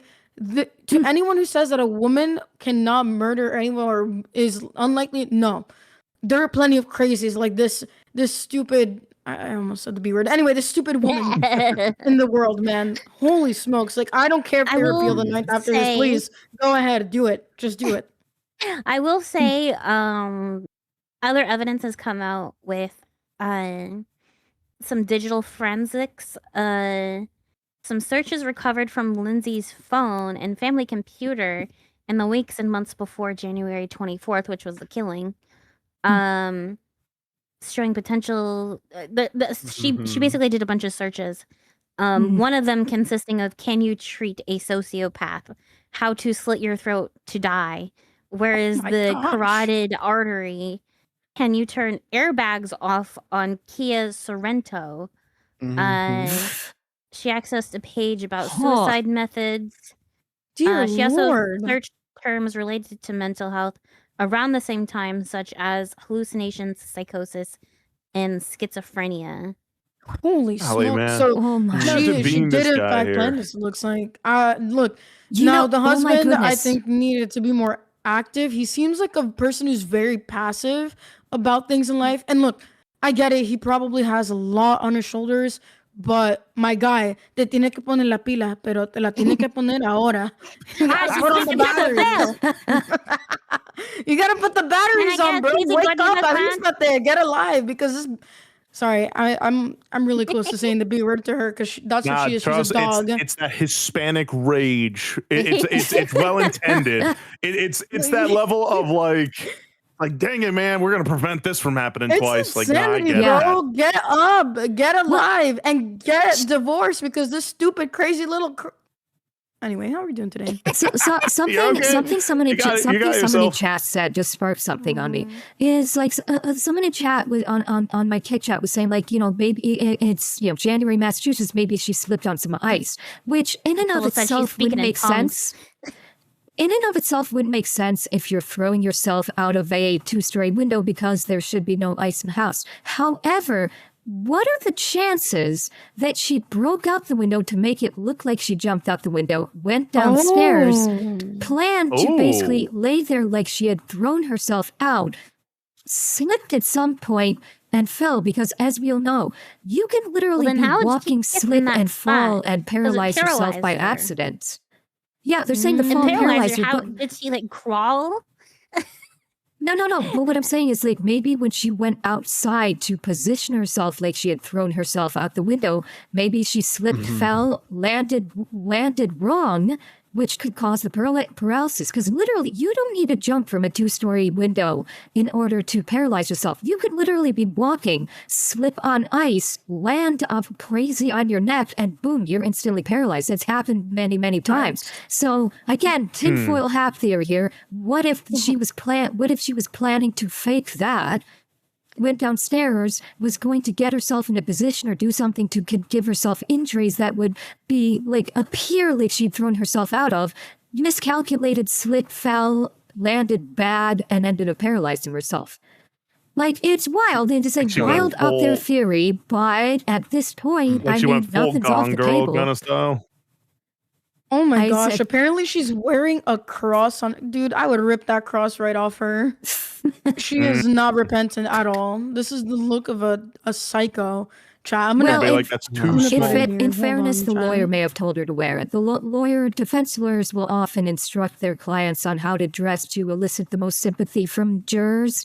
And her lawyer may have said, wear the cross. Dude, my elder sister told me that same thing. She talks to a lot of lawyers. She said, yeah, they'll say wear glasses. They don't have to be prescription, but they make you look more innocent. Yeah, look it's at like what they did with Carmelo It's as simple as It's like what they did with Carmelo Anthony. They had him dress in a suit like 1 or 2 sizes too big to infantilize him. Innocent. Trust me, I'm wearing glasses. Atanashi said we need to shut up and keep going because we're almost at the end. Yeah, let's keep going. Yeah, we're almost at the end. Man, this, like, and all this for what? For truly like as simple as control? Like, she really just is that like, because I'm trying to figure out a motive here too. And if memory serves, they said she was like a big control freak.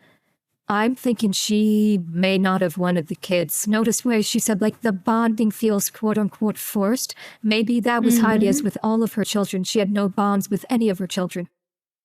Oh, yeah. That seems to be the case. But yeah, let's continue. We're almost there. If she didn't do it now, she would lose her chance or something like that. Did she mention the children at all during that call?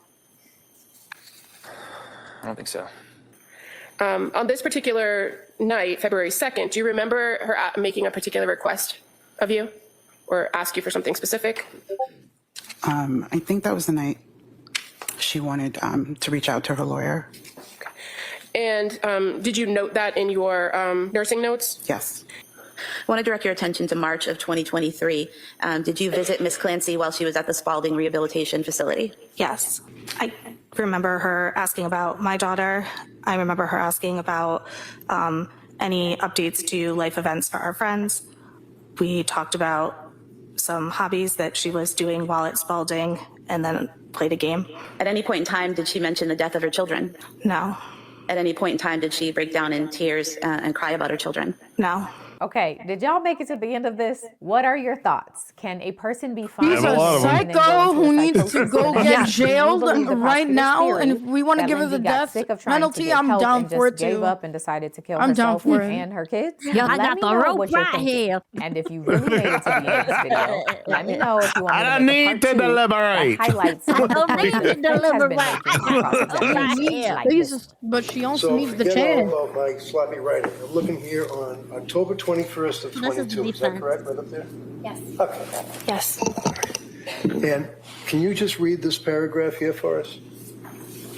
No sleep last night. Falls asleep after 40 minutes. Heart racing, severe anxiety. Worrying about kids, baby, sleep. Yawns but not drowsy. Not hyper, pressured speech. What was that? Not hyper what? Not hyper, not pressured speech is what I meant. I know it doesn't say not, but that is exactly what I meant. Wait, when did you see this that you noticed that it did not say not? Heck, guys. I don't care what it says. I know what I meant. Well, when you wrote this, you did Bro's not reminding me of the say B movie, not pressured like, speech. You said defense in the medical lawyer. record, Yeah. Or was he the prosecutor? I don't remember. It was the fat lawyer. No, he's defense. No. Does it say that? Oh, I meant the B movie one. Yeah, the word is the word not He's is giving me that right vibe. before not hyper, comma, pressured speech. Right, The so two what are is it- following what does the a comma mean not. to you? When you put down in a medical record, smiling. heart racing, comma, severe anxiety, comma, worried about kids, comma, baby, Gotcha comma, in this losing case. sleep, comma, yawns, but not drowsy, period. Not hyper, Maybe comma, they'll lower the pressured voltage on the speech. electric chair. That's what you wrote, if right? I say this. She Small did not victories. have pressured Write speech. that, doctor. I wrote that, but you're misinterpreting my note.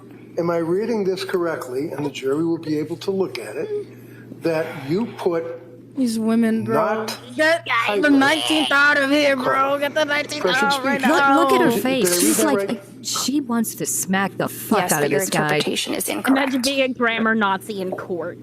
Yeah, got her. that's how defense attorneys make their money. That's how defense attorneys get mass murderers off. Rent free. Like, what the heck did I just see? Dude, this is pure insanity, guys. And these are the women that make everyone else look bad. But unfortunately, it's increasingly become more so the case. I think the statistics in the last, 5 years, or let's just say since COVID, right? More than 25% of women in the United States alone are in some form of SSRI or antidepressant or whatever. It's insane. And it's only going to get worse. I'm not even joking at this point. I seriously think that our government needs to get together and we need to, I think the 19th needs a really good look and we need to start going back. You guys are laughing, but I'm being serious. I'm not, I don't think that women are babies. I think they're very much capable of evil, just like a man. But there's a reason why God set a specific order. You don't think babies are capable of evil? You never met babies, Celeste. I think a big part of this is not simply the female psychologist. I think a big part of this is it is the over medication, the over prescribing of medications for people that don't need it, and that you can directly tie back to pharmaceutical companies basically doing kickbacks to therapists that will basically, prescribe this to as many people as you can, you'll get a nice little kickback. You can absolutely directly tie back the over medication of society to pharmaceutical companies giving all of these quote unquote psychiatrists and therapists kickbacks. Absolutely. They're getting a big payday. Same thing with big food. These guys are in the business of making people feel sick, of making food, pumped full of sugar, seed oils, and all this other stuff. Because if you can destroy people from within, right, physically, you've got them hooked. You've got them sedated. You've got the populace sedated in different ways. And it's a chain reaction, right? One thing affects another. It's the domino effect. You push one domino and boom, all of society ready to collapse at a given notice. And it's horrible. Burns bright, brighter